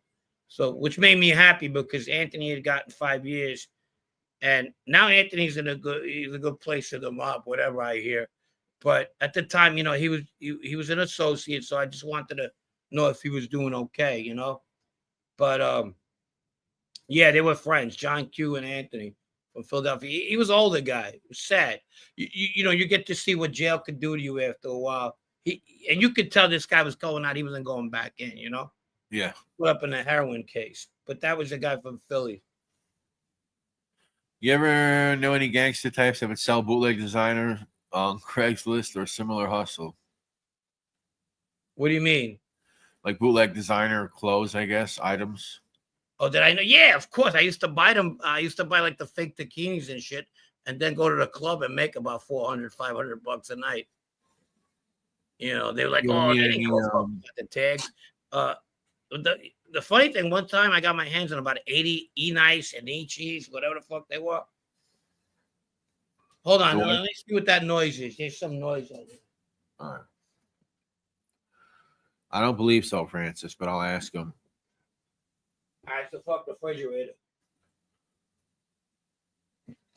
Knock it out some ice. You never met any of those. You know, you weren't around any Westies guys, right? That was like no. Well, no. I wasn't, but Mickey Featherstone's family was living while he was in jail after he flipped, was living in Ridgewood. Really? Yeah. His son used to come to the bar we were at, and the other Irish guys from my neighborhood that lived around that neighborhood used to be like, that's who that is. But they didn't bother the kid. Wasn't it Salemi who strangled someone with his son? Real Shakespeare shit. He was underboss of boss, but put the body in his own son. Yeah. So what happened was with that, he's, you know, you're supposed to tell everything when you get arrested. You know, basically murders they want to know about, okay? And he for some reason he had this real upset that he didn't want his name to be marred. I think it was an old person thing, So he went with the let's not talk. He excluded his son out of that murder of his partner. And when the other guys got arrested, they go, yeah, he was dead. Not only that, his son was holding the guy's legs while they were strangling him. Well, that's right. He got in trouble for that. That's what he got in trouble for. Yeah. For not telling him everything. Right, for lying, yeah. You told him about everything else, but not that. And you want to laugh? Yeah. His son was not laughing. It's not funny, but his son was dead. He died of AIDS, right? He died of AIDS. He contacted AIDS. Yeah. But his son was dead. Should have blamed everything on him. Look at John Gotti Jr. He does that with his father. Yeah. It was my father. My father did everything. And that's why he died in prison, basically, right? Yeah, exactly. I mean, John Gotti Jr. should have blamed it on his sister Angel. If they would have given her a pet for being slow. Oh shit! Here we go. Oh, here we go. There's another one who fucking got to take my name out of her mouth. You would think he'd make sure the kid had coverage on it instead of trying to keep his name good. Yeah. Yeah, that's a weird thing. Oh yeah. I can't do it to my son. Was that I think so. Joe Root said, was that his partner at the Channel Club? I think so. I'm not going to sign off on it, but I'm pretty sure that was the name of the club. Yeah, he did 15 and 20 in Walpole. 17. He did 17. He used to complain about it all the time. And these motherfuckers had me in there, and I thought they were my friends. What was that? He tried to fucking blow up that lawyer once, right? Yeah. Oh, so was that Barbosa's lawyer? He tried to blow him up in a car. Uh-huh. I don't know if anything else. It was probably something else there that he did too, I guess. I don't know. Yeah, he was a tough motherfucker. Tall guy. Frank was tall. You could tell he was in good shape too back in the day. But anal as fuck. Yeah, he was a FBI most wanted too at that. One of the FBI most wanted. He was most definitely. Wow, you're on. Because I know I've seen his most wanted poster before. He goes, I was hiding in Germantown. He got tipped off or something. What the fuck is Germantown? He goes, he thinks that we all know. He thinks we know Manhattan, us New Yorkers, like they know the center of Boston. Right. I couldn't care two fucking shits what was going on in fucking this city. Any other Irish crews besides the Westies? I don't know of any, particularly in New York City, of mention. Do you know anything, Frank? Or nah. I mean, a lot of Irish kids when they became able and tough enough, and they usually got aligned with Italians. Italian crews in New York. It's different. Right. From Boston. A lot of Irish associates. Yeah. Yeah, it's a whole different mechanism. And even with the Westies before, they were kind of doing their own thing until the newer generation, which we always hear about, got together with the Gambino family. Frank, you knew both Vinny Asara and Ronnie G, correct? Did you happen to be in their company at the same time? I know Vinny had a bad temper. Did you ever see Vinny all the time? Yeah, I was in that company. I think I said this. So Vito Grimaldi, that was who I was around. Vinny Asara was his captain, so we used to go over there and meet with them. And then we had the sports book that we opened up with Ronnie and Ronnie's office. Ronnie's office was very small at the time, and he built it to be. When I found out he was building that house, I said, "Holy shit, he must be making a lot of money." But yeah, I used to see Vinny once a week, and Ronnie was always there. It was usually a Tuesday. I remember that. We sold fireworks for Vinny. So, yeah, I used to see him all the time. And I said it before, he was kind of always disrespectful with, I felt, with Ronnie being his nephew. And I was always quiet because I usually like to fuck around too. But I didn't want to get it to the point one day where he might reprimand me and I could look and I can't do nothing about it. And I would just look like a fucking idiot. So he made me uncomfortable, uneasy a lot of times. But a lot of people say the same thing. But he wasn't with me. We come from the same place in Sicily. at the time, and not that this matters either. He knew I was able at the time. So maybe, who knows? He kind of had a different kind of respect for me. But if he could do that to his nephew, though, then I could have been there too. It was awkward. It was like walking on eggshells. I was so relieved when Vito and him got into it. Vito Grimaldi and Vinny Asaro got into it, and he had told me that we're not going to go over there no more, but Joe is, and Joe's his son. I said, okay, and that's my story, and I'm sticking to it. RD says, I'm watching you guys from Germantown right now. Yeah, that's right. Germantown is Yorkville, technically. That's what it's Yorkville, Manhattan. Yeah. No offense, but that's where Frank Salemi was hiding in the 70s. I loved it. It was great. I forgot how he got caught. He got caught pretty stupid, and he told somebody something, and I think he was blaming one of them guys. That's how far he thinks they were talking. Really? Yeah. So you liked the area, huh? He liked the area. I liked it. It was a really nice area, Frankie. Was good. Yeah. Yeah. I liked him. He was like a grandfather, Let's see. I got this. Yeah. Pain in the ass, though. Pain in the ass. Him and Sakali were at war in that fucking unit. Dom Sakali. Them two, yeah, they hated each other. I don't know what the fuck was going on. Check this out. Yeah, that's him. Yep. They hated each other so much that when I got in there, the Fed, right? My handler goes, "Hey, you have any problems with that Frank Salemi guy?" No problem. He's 80 years old. What problem am I gonna have with him? He goes, "Well, not that." And obviously, fucking Sakali is fucking huge. It's not like that. Just problems with him starting stuff in there. No, he's stuck in his ways. He's got to be the first to fucking wash a dryer. Some people might not like that, And then if you bring your clothes there, because he's got to do his clothes first, he'll be like, "I'll do your clothes. Don't worry, and I'll get it for you." I go, "I don't want you to do my clothes. You're an old man." He goes, "Don't worry," because he doesn't want nobody to be there. You know what I mean? Yeah. He'll be like, but that's just old people being stuck in their own thing. So one day somebody threw a fucking ink pen in his clothes. Oh, jeez. So, and they stirred him up, and he would get stirred up. Not nice. Exactly, like Ring and Run. They what do they call it? Ring a ding a dong. It was Ring and Run in New York. Ring and Run, yeah. Yeah, when you ring the bell and leave. Wichita got slapped in a restaurant on Long Island. I don't know. I know he got into it with the guy at the body shop next door at one time. It wasn't a slap though. And even if it was, what the fuck, he's older. He probably would have killed the guy eventually, So where did you go see Vinny? At his restaurant? Yeah. The Great Impasta. Was that good? Was it good or was it sucks? I have a good memory. I just don't remember the name of that fucking place. It's the Great Impasta. Yeah, and then I had a thing that says "Eat In" or something. So I always thought maybe that was the name.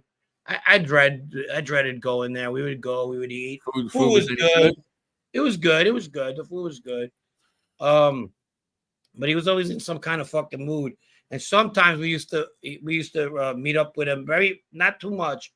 We used to go see him, or if we had to give him something, we'd go see him at Aqueduct. He hung out on the second floor all the time. Yeah, he probably lived there. Yeah. Did I tell you the story with Augustino when he went over there and Augustino didn't know who he was? Yeah, you did last week. Yeah. They were looking at each other like, "You don't know who I am?" "No, I don't know you." "Okay." He goes, "Who are you?" And they just looked at each other, and he goes, "You know who I am?" He didn't mean it like, "You know who I am?" He was like, "You know who I am?" "No, I don't know who you are, but you mentioned people, so I guess you got to meet them, But he went there like at 12 at night. The guys trying to mop and stuff, And they just stood at each other, looked at each other. And we laughed about it. I go, "Yeah, you could have got your head blown off, stupid." RD says Joe Arcuri was from Yorkville. Is that right? Gambino. Interesting.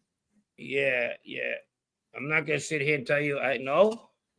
Sammy Cavano wasn't like a grandfather figure. No, he was like No, he was like the guy who wanted. You know what he was like? Let's say that grandfather would. He look out the window, and if he didn't like that one kid who looked at you a certain way, don't let him look at you like that. I know what he's thinking. Go over there and fuck him up. You know, that's what he was. yeah. Interesting. So, for the new members that joined today, or like what's his name, Dibs, you were asking about Tommy Shots before. He's spoken about in Ridgewood, A True Story, episode 2, season 2. Yeah. So Yeah, check yes, season 2, right? Episode 2. We did it, remember? that out. You might want to see that. Talk about Dino Calabro and a couple other things. Also, one second. Okay. Also, what do we got? We got a clip coming out later this week, as I said. You're going to be talking about Baldo and Caesar. Well, in respect to, people saying, and we'll just leave it at that. People saying that when they came here, they already came here with their fate sealed as far as like in the mob. I kind of give it a little bit of a toss on that and see what you guys think. But other than that, I want to get to this too. Our videos so far. So in about a month and a half is going to be our year anniversary that we started. And thank you for everything. So I was looking at our videos that were the most popular so far, either be the videos or the lives that we did. And it's amazing. I watch, and on our best 3 videos, well, were the ones we did with one with Gene Borello's number 1. Yeah. The other one we did on Vito Guzzo, and the other one we did on Paul Cornfed. Cornfed was a big one. Yeah, I don't know. That draws in a lot of diverse crowd, I guess. I guess that's what that is. We should do one on Wrecking Court. I mean, what the fuck? I was in jail with him too. Yeah, well, we're going to get back to that. And that was the purpose of us doing that Baldo and Caesar one. So we're going to get back more on the main channel with those old 20-minute conversations we used to have, Yeah, with the Wrecking Court, with Christopher Wrecking Court. Then what do we got too? Like our best short ever. And one that I didn't really want to put out, but somebody had sent it to me. So I said, if I don't do it, somebody else is going to do it, because my feelings about it. That was the Vito Guzzo one. Yeah. And some guy asked me, the guy from we were talking about earlier, he says, hey, you mind if I use it? I'll put your trademark, your watermark on it. I said, go ahead. He got like almost 2 million views on Instagram. On TikTok. So that was pretty cool. But that's the one where he's coming out of the prison. And our best lives were if you guys remember any of them, we had Gene as our number 1. Gene and Hootie with the best lives. They're not, the recordings we get more, but that was that one. And then Howie's at number 2, and they only by 300 views. Howie is a good draw. I always knew that too. I always said that if anybody's gonna write a book or maybe even get a movie about him or something like that, it's probably Howie. It's such a good story. Like if you want to even go a little bit out of the box when it comes to the mob, he had a relationship with a guy that was like a dad to him in that life.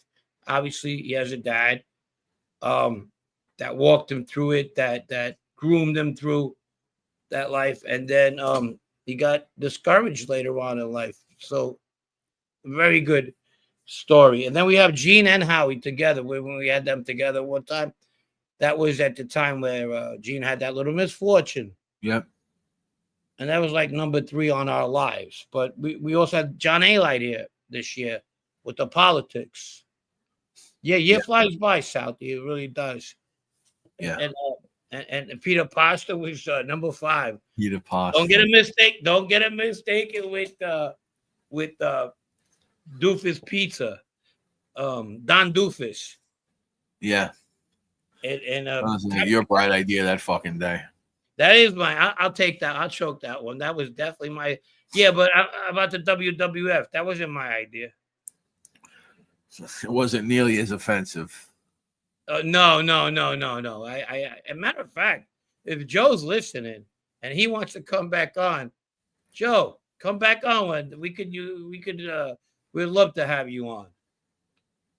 What was his name? Yeah. What was his name? Joe, or what was the other? Oh, Bruno. Whichever you want to come as. You want to come out as Bruno or Joe? We still love you. At last, Dom Cicali. Dom Cicali was, and they were close to each other. He was another great guest. And this was the first time I ever talked to him. So that was pretty cool. Brett, on the Billy Bryant clip, I think I see one of the kids that was on the original Scared Straight in 1978, Angelo Spizzioli, who got life. Is that right? I'll have to check out that clip again. That's the Son of Sam News, 1977. The News invades Bensonhurst. Really, that's interesting. I'll look into that. If that's the case, we do something on that too. Thank you. Yeah. That we took that down, that DL, you fucking crumb bum. What's up, Tower King? With my dad taking him to the doctor's appointment post-cancer surgery, he's 85, probably in better condition than me. His best mate has always been. Well, I hope your dad's doing all right. Yeah, Prez. Colony boy. Steve, Prez. Where? What is this? iDubbbz the king of Mob 2. Who wants to fight? I do. That guy makes me laugh. He's another one on that fucking crazy woman show. She's crazy, that one. I'm telling you, she's nuts. She's not normal. Now I understand. I mean, I've heard it. I mean, I know there's a real iDubbbz who's like a famous like internet person, but I don't know this one. No, that's the one who goes on that crazy woman show. Okay. He's over there. He's got like one tooth. He looked like one of them wrestlers back in the ECW. Over in the fucking Elks Lodge over there. 500 pounds. I don't know how. He's fucking 500 pounds. I don't know a guy with one tooth could do that kind of damage to his body. Imagine he had a full set of teeth. I gotta look into this. Did you ever meet any celebrities at Mr. Chow or any of your nights? Yeah, of course. A lot. Who's the guy from the fucking the Truman Story? He was at State of Grace. Ed Harris. Oh, Ed Harris. Axl Rose's ex-girlfriend, the one from the November. Oh, that's a celebrity. Yeah, they would come in to see they would go there a lot. Mike Tyson was one. The kid from NYPD who played Josh. I didn't even know it was Josh. Jack, whatever the fuck his name is in Saved by the Bell. Who's the blonde-headed kid in Saved by the Bell? Gosselin. Oh, Zach. Mark Paul Gosselaar. Yeah, Gosselin. So he had gotten the part at NYPD. This was about 97, 98. Zach, there you go, Matt. Zach, Josh, or whatever the fuck. Zach Morris. Zach, right. So Mark Zach Paul Morris. And I hung out with Ronica Webb there too. Zach, he comes in there and he's got black hair now, but my friend's daughter recognized him. We took his kids to Mr. Chow's, and Mike Tyson was there that night too. The kid got an autograph. He was all happy. We went with the wife and my friend Nino Mistretter, actually. So we're there, and she goes, "That's Zach over there." I go, "What, do you want an autograph?" Yeah, there he goes, Nino. I said, "Yeah, we'll get it for you," and there he goes. We met him. A lot of people used to go. We used to Pele was there one night, and I don't ask nobody for an autograph. Nobody. I don't give a fuck. But Pele, when he came in, all them people, CEOs and stuff, they started, and he gave one of those, and then they gave him a big fish about this big. He ate it. But LeVar Burton's another guy. He came to the table. LeVar Burton, nice guy. He came to the table, and I was with Joe the Duke, my friend Nat at the time. These guys, I'm not friends with them no more. And we were sitting there. I think it was Nat's birthday. He would turn 28, actually. So LeVar Burton comes to the table and he goes, "How old are you?" He goes, "I should smack you," something like that. And Nat goes, "Nat's a pretty good guy, but he's quiet too." And he turns around. He goes, "You're gonna smack me?" He goes, I don't mean it that way. He goes, I'm just, I'm jealous because when I was 28, it was the best time of my life. He just started doing some astronomy thing. I go, why don't you and your wife join us? And they joined us and they talked to us, and it was pretty cool. Really? Yeah, he said that, he's born in Germany, that he's a military baby. So that was like prime Geordie LaForge days. Reading Rainbow. I said, well, Reading Rainbow, yeah, but he was on, Star Trek. He was Next Generation. Kente, With the I didn't even know that. That I didn't know because I didn't. But I remembered him and the Ron LaFleur story. right, Reading Rainbow for sure. Yeah. The Ron LaFleur story. He did that one when he was a Detroit Tiger. Okay. And because I love baseball, so I remember bringing that up. I started talking to him. We had a couple of drinks. He thought we were like rich or something. He goes, if you get in Beverly Hills and come to the other one, like give us a call and stuff. We were like, Beverly Hills, man, we lucky I could scratch fucking enough money to get. Wow, that's a cool story. That's pretty cool. Yeah. The Duke, yeah, it was. Daniel Holmes, did someone clear this up? Bravado, I think you mean Gravano killed Eddie Garofalo, but not the Eddie Garofalo that worked with Julian.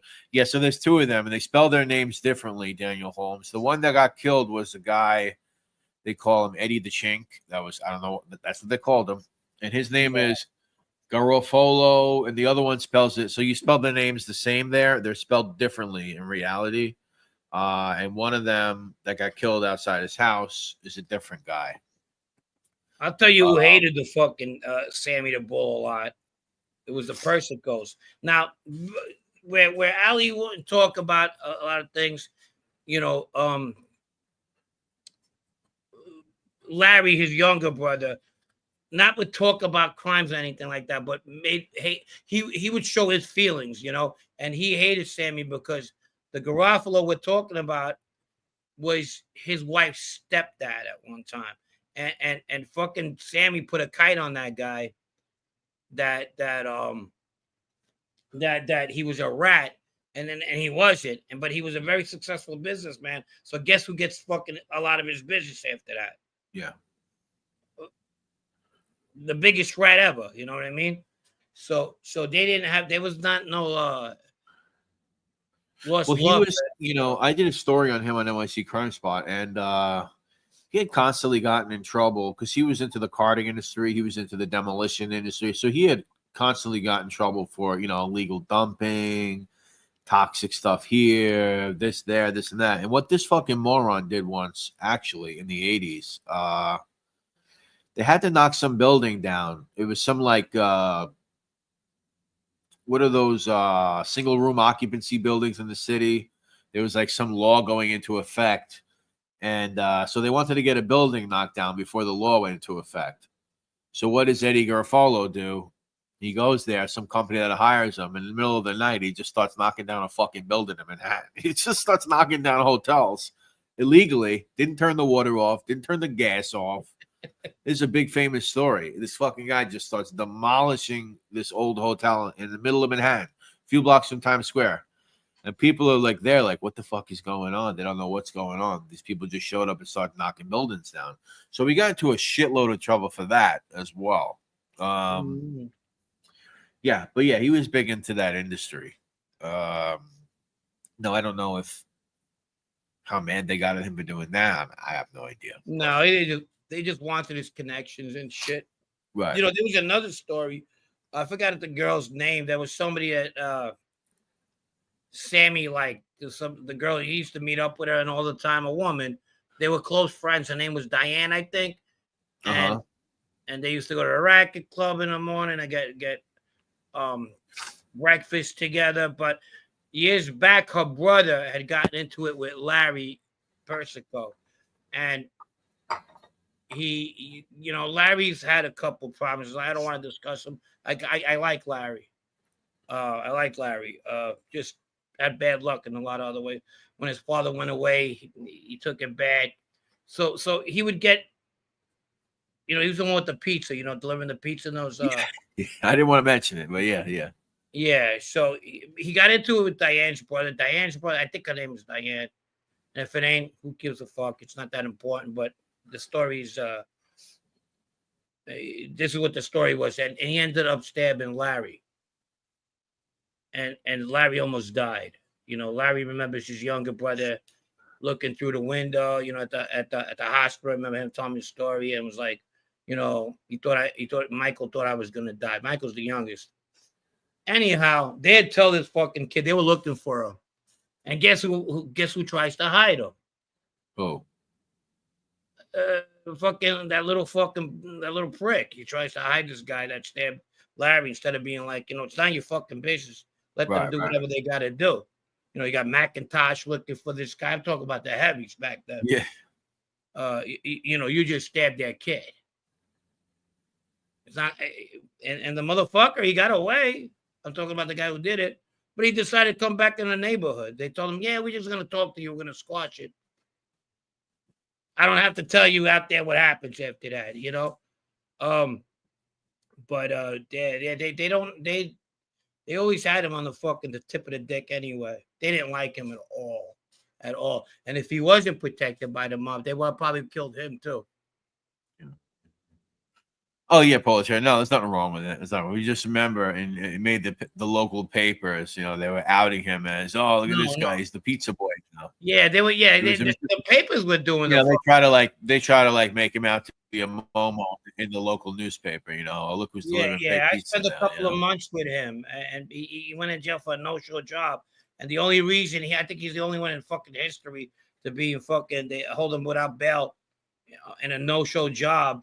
Just because his dad was Carmine Persico, okay? All right. That's the only reason they had him in there. He wasn't in the mob. He didn't do nothing just because his father, you know, and he had a couple of issues, okay? I'll go at that. I get heated with this because I seen it off, and he was a nice guy. I hope he's doing good, and I hope he's enjoying life. That's all I got to say about that. Omar, what were the common thoughts about the infamous Gallo brothers during your time outside of the streets? Oh, the Gallo brothers? Yeah. I didn't know them. I was no. He's just saying I guess anybody ever talk about them or anything in particular? Not really. I mean, what year does he get killed? 72. Yeah. I think a lot of time went by the time I you know, like I was aware of what happened to Galante. Obviously, you know, I was 9 years old, and even that I waited. I got a little bit older when I got to know not what really went on, but what the politics behind that was. Not the you know, these guys don't talk about murder for real. You know what I mean? Unless I guess Joe Messino asked. Yeah. Lester Andrews, what's up, buddy? How are you? Matt, $1,995 for dinner with Michael Francis, $250 for happy birthday. Oh, is that what it was? It was $2,000 for a dinner with Francis. Why is it $1,995 instead of $2,000? He wants to leave you with $5. He feels bad. You know, it's fucking Sims that do that. I mean, no, that. Was that when he was like released from prison or some shit? 95. Yeah, look, if they could pay for it, I guess, but you know. I was watching the Sammy live video last week. He seriously looks like he has some early stages of dementia going on. It's dyslexic. I'm dyslexic, not dementia. Dyslexic. He looks like a fucking expensive ventriloquist dummy. An expensive one. That's good. Yeah. You know, with a guy like he used to use the Arabs sometimes have blown up on Comedy Central. Oh, there's different levels to them. Yeah, there's some expensive ones out there. All right, so you're pro-gay. Look at those tattooed eyebrows. God damn. John Gotti was not gay. That was the affirmative on that. Like, you know, well, if you don't know it, now you do. You know, instead of fucking listening to the question. If you don't know, now you know. Oh. Yeah. Well, John Gotti was not gay. So he's like, but I am. And I do protect him on that. I do defend him. You know what I mean?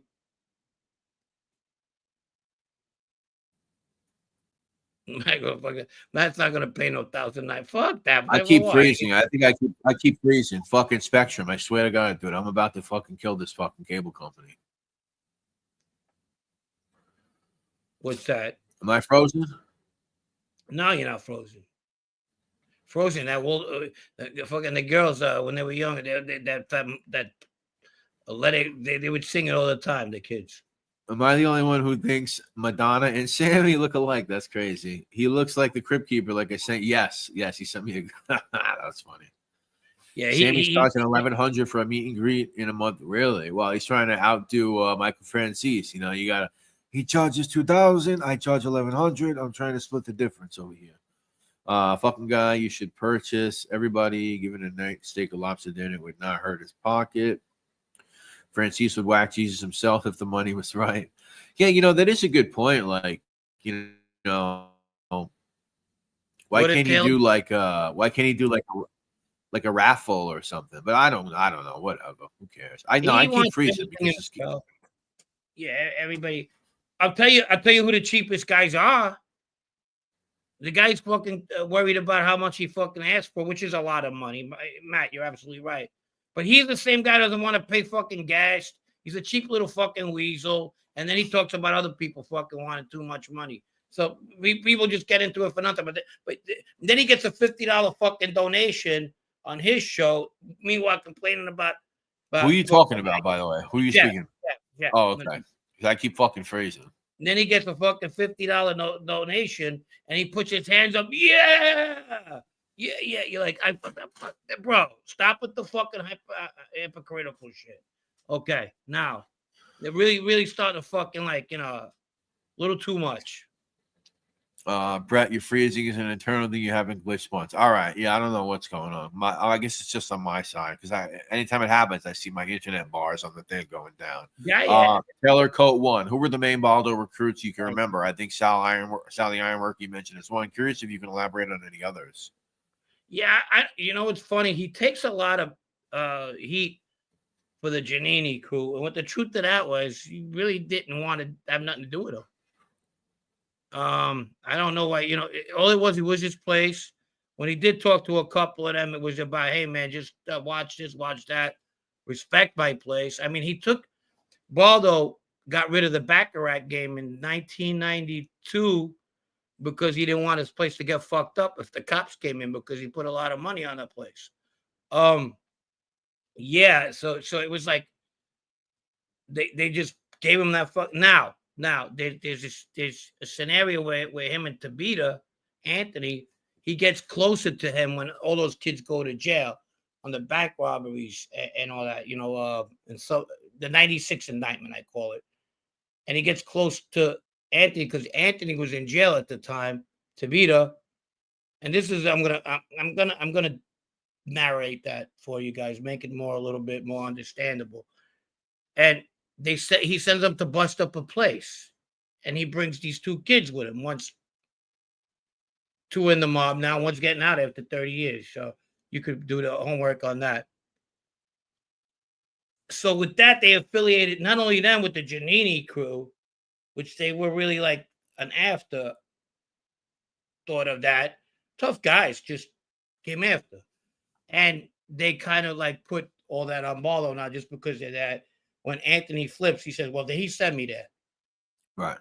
You know, Baldo sent me to go bust up this guy's fucking cafe 2 blocks away. So from that, they say, well, then he had these kids under was he aware what was going on? Sometimes he was, but back to the initial list, he had this guy Sal Montano around him that grew up with my brother.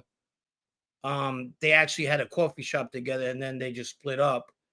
And he took him in. He ran his place in called Caesars. He ran it for him. That was his recruit. No, we had to. I'll talk to Taylor. I don't know. I think Taylor's somebody else. But again, he has the guy Sal Montana running his place for him. Sal Montana gets into something mental, family wise, and then he just goes in hiatus. I think he knocked up some chick. To be, let's tell it for what it is. And he had 5 kids of his own. Was a little too much for him. He grew a beard and fucking moved to out of state.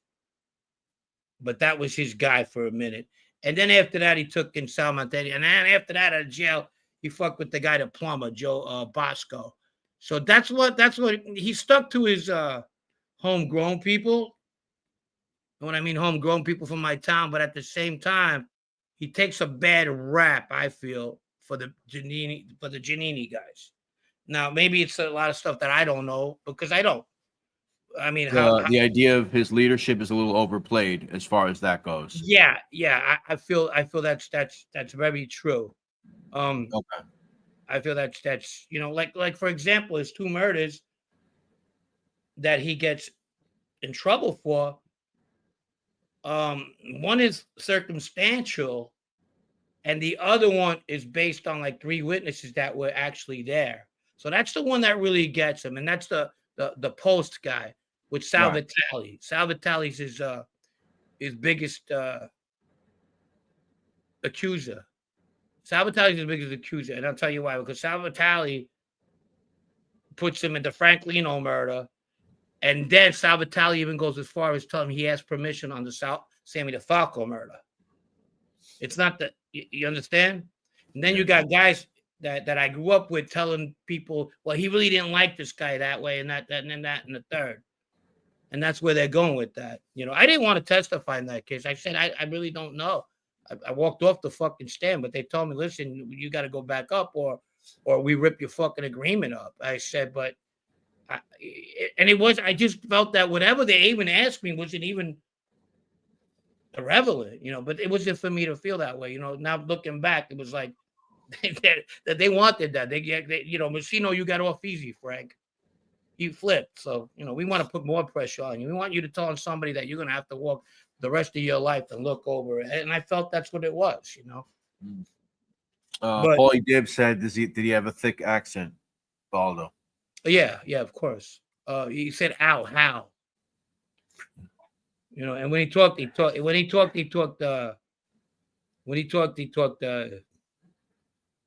Sicilian. Matt, I know. I love Fios too. I used to have Fios. Where I live, where I used to live, or where I live now, I get like an amazing deal on like a bulk package. But then again, if I get back to that, if I could get the minutes from that trial and see what these other guys said, then I would know more. You understand? I think he had a bad lawyer too in Thurman White. Thurman White he's not a trial lawyer. He's not as they say in the legal law, he's not a floor lawyer. He's a case lawyer. He looks at case law and then he tries to get fucking, shit thrown out. And very good at it, matter of fact. Breitbart and him worked together on the Messino case. Who was a terrific floor lawyer. But, when you got fucking 8 guys, 10 guys telling on your client, and your client wants to go to trial no matter what. And case law, for those who don't know, those are like landmark cases in history that can be used. Precedent, right? Yeah. To set a precedent, yeah. Roe versus Wade, Miranda, all that stuff. Right. Those are interesting. Yeah, I see a lot of those, cited. Matt says we only have 72 likes. Come on, guys. When you see a lot of these marijuana cases, U.S. versus LaFrosia is often cited. It's the first federal case dealing with something to do with marijuana, importing marijuana possession. It's crazy when you think about it. Yeah, U.S. versus Brady's another one.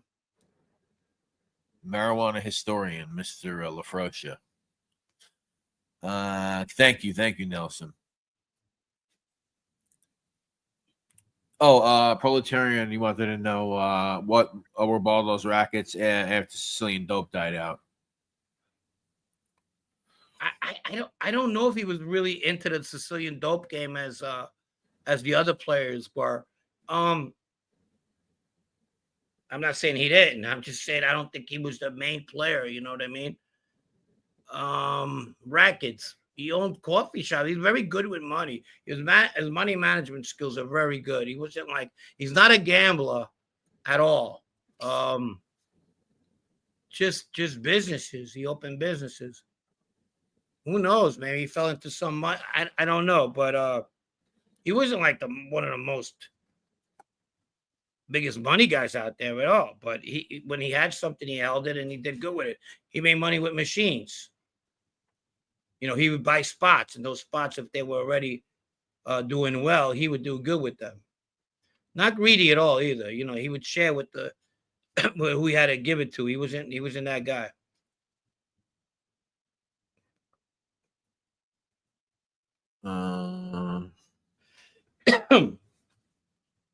Even in his younger days, he came off as somebody who was happy with what he had. You know, he grew a little bit more as he got older.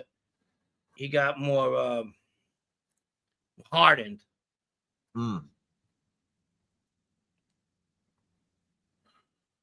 Let's see. Just looking for something. Who was that guy? That guy who used to come in when he would love this. I'm not allowed to talk about it much, but I will. Who's that? That one guy that was making a movie, Gas Studios. Oh yeah, where is he? I don't know, but I would say he would love this. So this is how I seen it. Let's say you ever go to a Broadway play, and there was something devastating that happens to the character. I hate Broadway plays, but yes, I've been to them. Like the Count of Monte Cristo, the curtain goes down, and then when the second act comes up, he's a hardened person, and what that's what I got from him when he came out of jail. You know, he was a different person. Okay. Like somebody that learned a hard lesson, and he's ready not to make it happen to him again. He was very cautious. Okay. So let's see what else is going on. What do we got? Got some more questions? Pete sounds like he smoked it all. Yeah. His case is it's case law. There's a lot of case law. Brady's case law. That's where you got to get your materials. You know, U.S. versus Brady.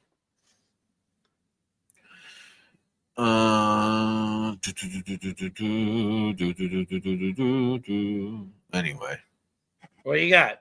We're gonna do some more questions. When was it legal? When was what legal?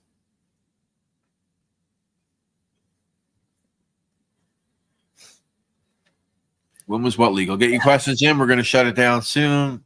We got the crumb bomb, and then we're gonna close it.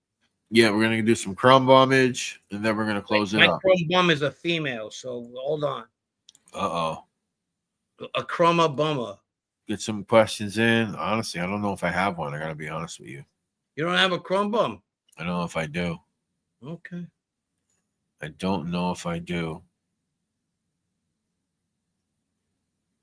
Was there any truth to Tony Graziano smoking pot and blow? Yeah, people knew that though. He liked the party for sure. He was a funny fucking guy. I'm trying to find exactly what this was because I have it. Keep talking to the Chizat. Okay, Frank, you ever around Vinny B? But I'm thinking Vasciano. No.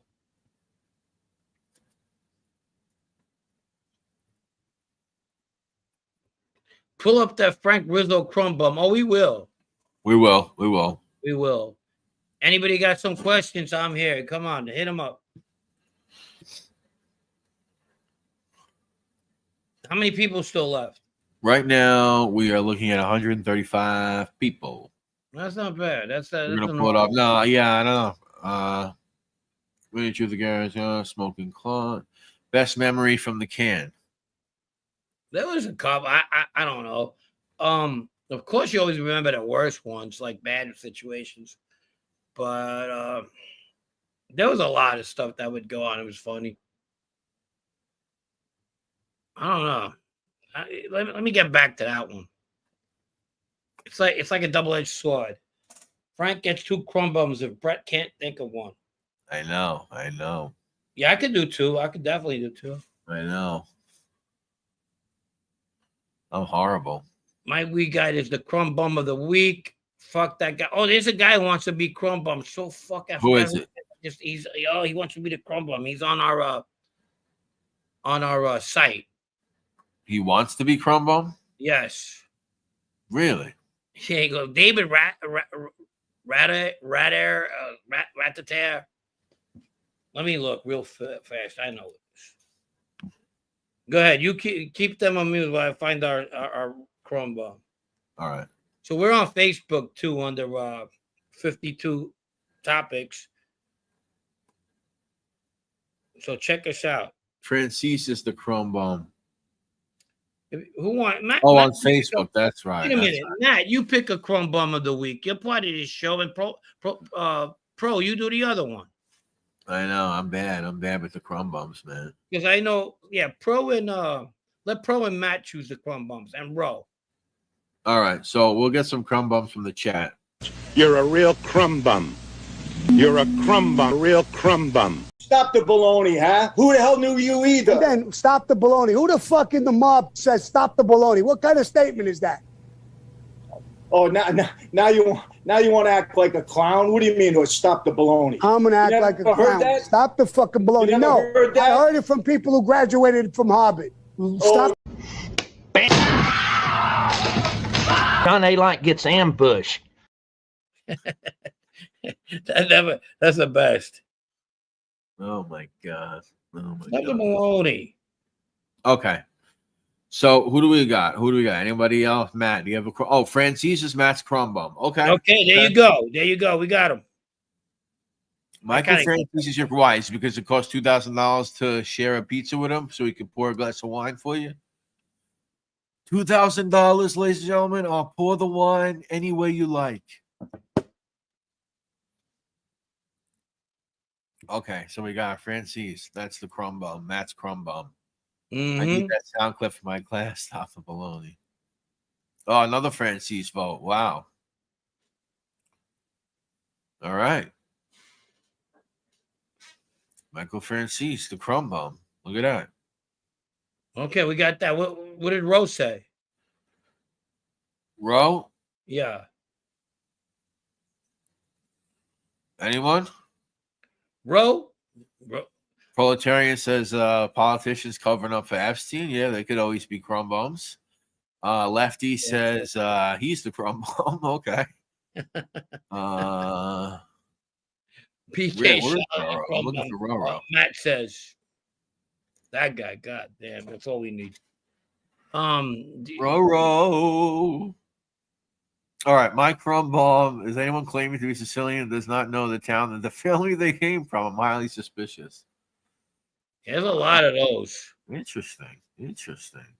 Dougie Ratray.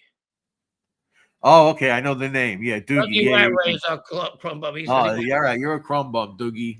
Him and his friends look like the cast of Train Spotting, and they. You're a real crumb bum. You're a crumb bum, real crumb bum. There you go, Doogie Ratray, you freaking Chrome bomb. Dougie Ratray, baby. He goes. He wants to be, but he's always asleep when it happens. I wonder if he knows the minister over there. What the fuck is his name? Oh. The guy who came here, the old guy who was in the bed over there saying he was a deacon. What was he? Pastor Bradley. Pastor Bradley. Yeah, I don't know. All those guys know him. You ever seen those guys? The clips they put on Ratray in them? Said, we load them all for you. And they have I haven't actually looked at his page. No. Oh, God. Yeah. They're great. They're great. They're big guy fans. From last night is a major Chrome bomb. Was there a weird person on Gunsmokes last night? I heard about something. Because you guys were talking about that earlier. That there was like I don't give him no fucking. The next thing I know, he's going to come on. He wants to come on. And then he's been around for a while. BK, whatever the fuck his name is. Is that who they're talking about? No, it seemed like they were talking about somebody else. He's funny. He does come up with funny shit sometimes. No, but he's been around forever. I thought they were talking about somebody. Yeah. He was on Gunsmokes list. I thought they were talking about somebody different. Oh, you're talking about BK. Okay, I thought you were talking about like some new character that popped on the scene. All right, I get it. That guy that comes in with no shirt and a beard. It was during the day. Oh, he looks. Yeah. I don't know who that guy is. Mikey Bats, there he is. I just got out of the show. He was disrespecting all women. Yeah. Oh, okay. No, these fucking people. I don't know. It's just that he was disrespecting all the women. Yeah, not cool. Johan, is that the guy you guys are talking about? Johan? Oh, Johan. Yeah, that's the guy like from Canada or something. I don't know. I don't know. You know, in Sweden, I just talking about Sweden, pro. I read an article that guess where the most organized crime murders have happened in the last 5 years. In Sweden? What kind of criminal organizations though? They're fuck. What's that Iraqi ones? That the ones that Saddam used to target. Okay. What the fuck was their names? The ones Sunnis that or Shiites or the Kurds. oh, the Kurds, yeah. Yeah, Kurd groups from there, Iran. The Kurds. Yeah, it's the gun murder capital of Europe. I never would have bet that. Yeah, the ones who the U.S. government said we're going to be wiped off the map if we didn't fucking step in to help them, and obviously that never happened. Yeah, and I got that from a good source too. I got it from a journalist, an Italian journalist from Italy, that is good friends with the guy from Gomorrah. Is that right? Yeah, they're very tight, and he told me that he had told him that. And he was kind of like taken aback. I go, you sure? Then they looked into it. And then the last 5 years, it's like the murder capital of organized crime groups. I mean, this is bigger than Italy. You know, in Italy, it's slowed down. I get it in other places. But Sweden, look, that shit happens when the authorities are not as strict as they are. They go, well, Canada, look how, Canada, you kill somebody. And with a good lawyer, you might do 8-10 years when you get caught. You know what I mean? They're not big on the throw you in the fucking cell for the rest of your life in there. Yeah, fucking a 19-year-old kid sells crack, right? And of course it's bad and whatever. But they go to jail for 20 years in this country.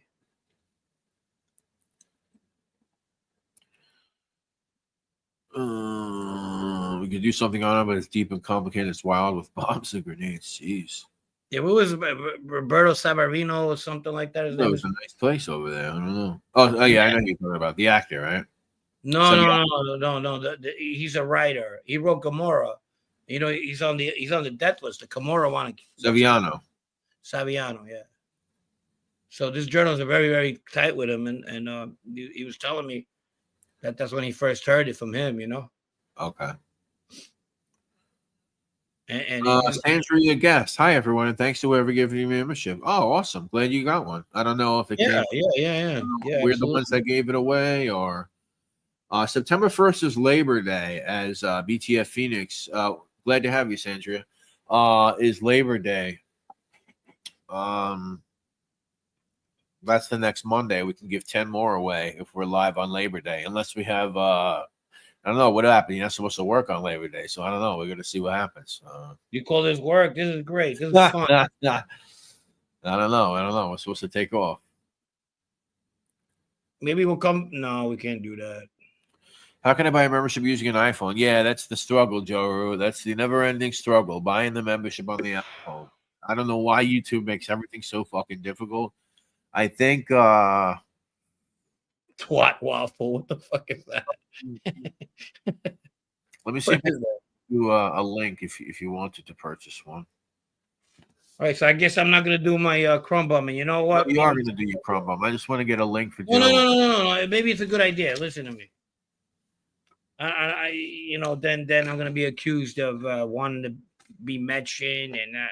And let her mention me all she wants. That's what she's got to do. Fucking. But I will say this: she's got a room temperature IQ. Let me see. I think I can pull up a link from one of our community posts as far as the membership goes. Un segundo. All right, let's see if this works. Copy link address. I'm going to put a link in the chat. This may work. So here's the link. See if that works for you, ladies and gentlemen, if you wanted to become a member. DL got it right. All right, fuck it. DL's going to nominate. I'm not worried about her.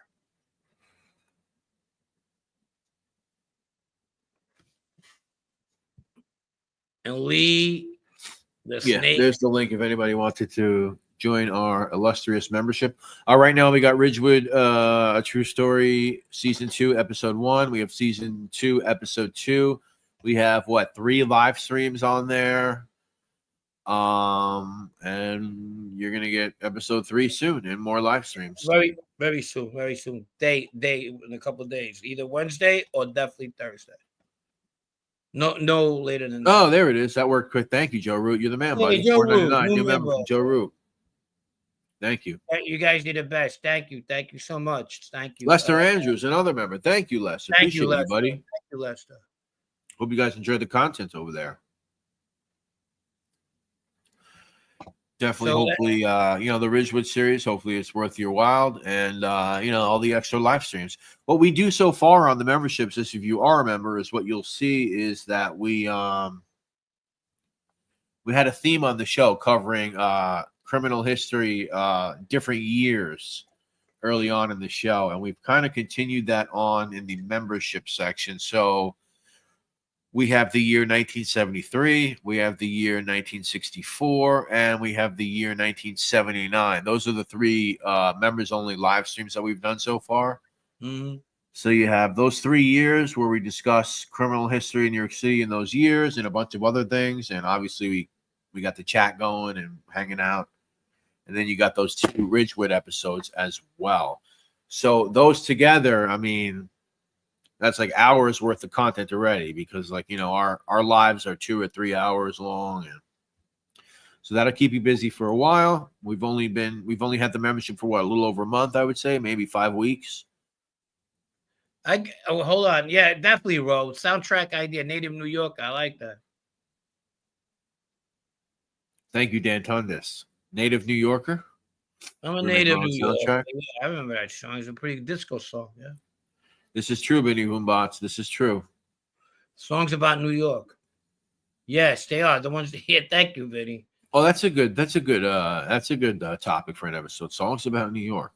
One of my favorite is Ace Frehley's New York Back Groove. in the New York Groove, yeah. That's fucking great. The story behind that is awesome. They all were like, yeah, well, let's see what you could do by yourself. Let's all write our own songs, right? So, Gene Simmons' ego and Paul Stanley's ego, they were the best and whatever. And the best 2 songs that come out of that albums are, I believe it's Peter Chris's Beth, and then and Ace Frehley's Born in the New York Groove. I'm in the New York Groove. Yeah, I don't know what my favorite New York.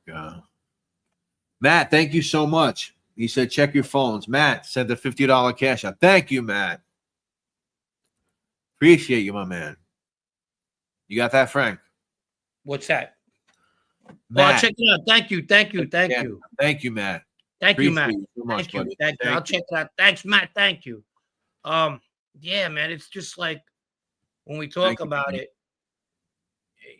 these songs and everything that we put. The songs I like to put, not so much for the songs that I grew up with, but songs that get people in the mood for the episode, what came out after, like Mr. Big Stuff, right? That was obviously directed towards Ralph. Right. When I put the song, the Colombian song, it's actually a sung by a Cuban singer. What's the song? And the Jackson Heights one. I'm forgetting the fucking songs there. I know which one you're talking about. I can't think of the name though.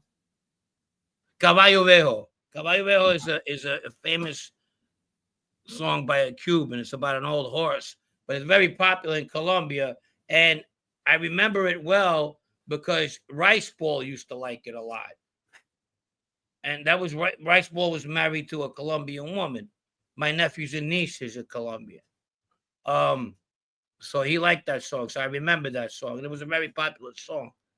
So that's why it reminded me of Roosevelt Damien. So I figured if he listens to it, he'll be like, wow, this motherfucker don't forget nothing, does he?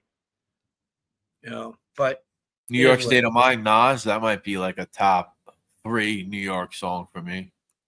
Songs about New York State of Mind. Sinatra's New York, New York. I mean, I hate it. Oh, yeah, you got that too. Because it's the New York theme. It's the New York Yankee theme song. But it's a classic everywhere I hear it. I like Taylor Swift, Welcome to New York. Oh, sorry. Is that Oh, right? Taylor Swift has one, yeah.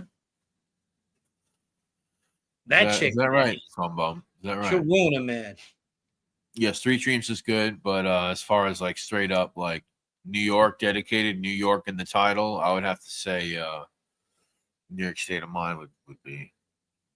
Unique Masters. Did you ever Frank, you feel ever like? feel like Stallone and Tulsa? Hey, No, absolutely not. you guys are selling marijuana over No, here. no, totally not that guy. Most I of the wouldn't neighborhoods get I into the lived in, business. not no more now, more in like residential suburbs. But when I first got out of the program, I lived in a lot of bohemian neighborhoods. You ever ride a horse? So you couldn't picture Stallone in a bohemian neighborhood, can you? Yeah. I like that painting, little guy. You know. What's with those funny hats? Can I have one?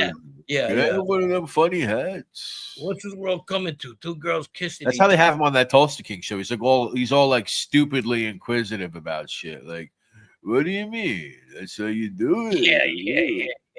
Like, hey, what's that?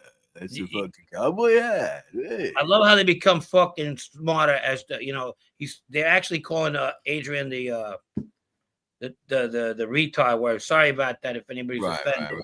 Yeah. And then by like fucking the fourth one, she's giving advice on how to settle world problems and like, Rocky, you gotta talk to them, and he's over there. We get along, will you get along, and we all get along, She got pretty and smart. See what money does a lot of fucking things, She turned into fucking Connie from The Godfather again. What's her name? What's her real name? Talia Shire. Right. And her, she is Francis Ford Coppola's sister. There you go. Thank you. Yeah, and Nicolas Cage is the nephew. Exactly. No Sleep Till Brooklyn. Yeah. Yeah, no, that's a great one. No Sleep Till Brooklyn is a good one. She's married to that one guy Schwartz. Her son was a musician with one of them annoying California bands. My mom is an extra in Godfather too. Tahoe. Is that right? Is that right? It's interesting. Interesting. Any other movie people here? Anyone else ever appeared in a movie? Lightning Strikes the Clash. Yeah. Clash New York song. Red Angel Dragnet. There's a good Clash New York song. There's a lot of them. The Magnificent Seven is not necessarily a New York song, but it is a New York song. When they mention New York, does that count? The Magnificent Seven is a great fucking song, by the way. Like the Eagles, Take It Easy mentions like every other city, in the West Coast. The Eagles, yeah. That gets corny too, though. I don't like bands. They're always like talking about the same fucking thing. So I always went to Phoenix, Arizona, all the way to Tacoma. Yeah. What was that like? Yeah. Philadelphia and Pittsburgh, PA. Atlanta, LA, or Pittsburgh, PA. Something like that. It's been a while. I haven't heard that song in a minute. But that's Steve Miller Band. That's not the Eagles. I've been to Phoenix, Arizona, all the way to Tacoma. No, that's the other one too. Steve Miller is you gotta keep on moving it, baby. Keep on rocking me, baby. Same song. No, Take It Easy is the one by the Eagles. I'm fucking up both songs, but you're fucking up. Take It Easy is another song. Take It Easy. Yeah, that's another song. Yeah, so they sing I've been to Phoenix or the Winslow, Arizona. Thank you, Rolo. Such a fine Arizona, 7 women. Girl, my lord. Yeah, that's the other song. Yeah, slowing down. That's not the same. You were singing the other one. Yeah, I went to that was right. Take it. Yeah. There you go. That's Take It Easy. Rocking me. Keep on rocking. Yeah. Steve Miller. Billy Joel, I can't do. We didn't start the fight. Frankie, you're fucking up. I know. I'm sorry. Billy Joel. Yeah, some of them are so overplayed. I can't even put them on the list. Like New York State of Mind. How many fucking times I got to hear that song? Bro, I seen a guy in karaoke do Billy Joel's We Didn't Start the Fire. Oh, really? He had every song? And he did the whole fucking thing. I was amazed. I was like, how the fuck do you have a life, bro? That was a big one. Yeah, that was a big one. I remember that one. New York. All I know is the play goes Joe DiMaggio. That's it. 53rd and 3rd. Yeah.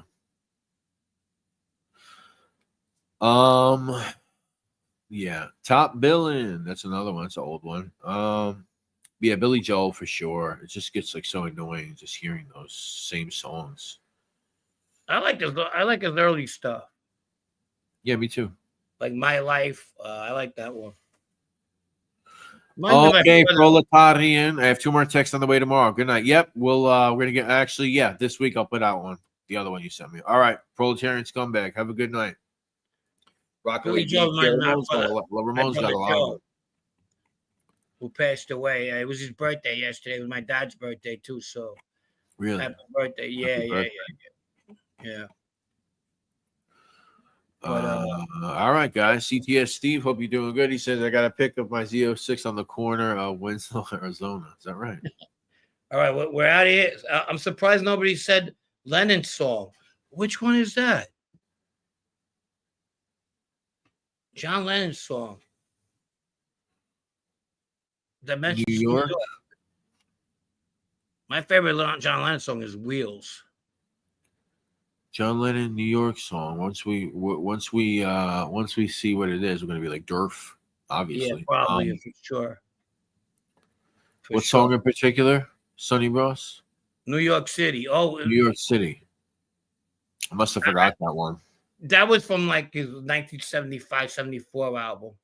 Which now we got when it first came out, people were like, but Instant Karma's in it. Instant Karma, yeah. Instant Karma's Yeah, gonna get you. yeah. What's the good one? Jealous Guy? Is that on there too? I don't remember. Yeah. Anyway, all right, ladies and gentlemen. Thank you, Sonny Ross. All right, guys. Listen, this has been our Monday night live stream, 2.5 hours coming at you live and direct. Thank you, guys. Thank you. Pasa, New York, Que Pasa. Oh, Que Pasa, New York, Que Pasa. Yeah, I know that song. Que Pasa, New York. Yeah. Not one of my favorites. One guy who got canned by the Mets. Oh, my God. New York. Yep. I know which one that is, Ross. I know which one that is. Not really much of a fan, gotta be honest. Yeah. All right, listen, Frank. Any last words, Francis?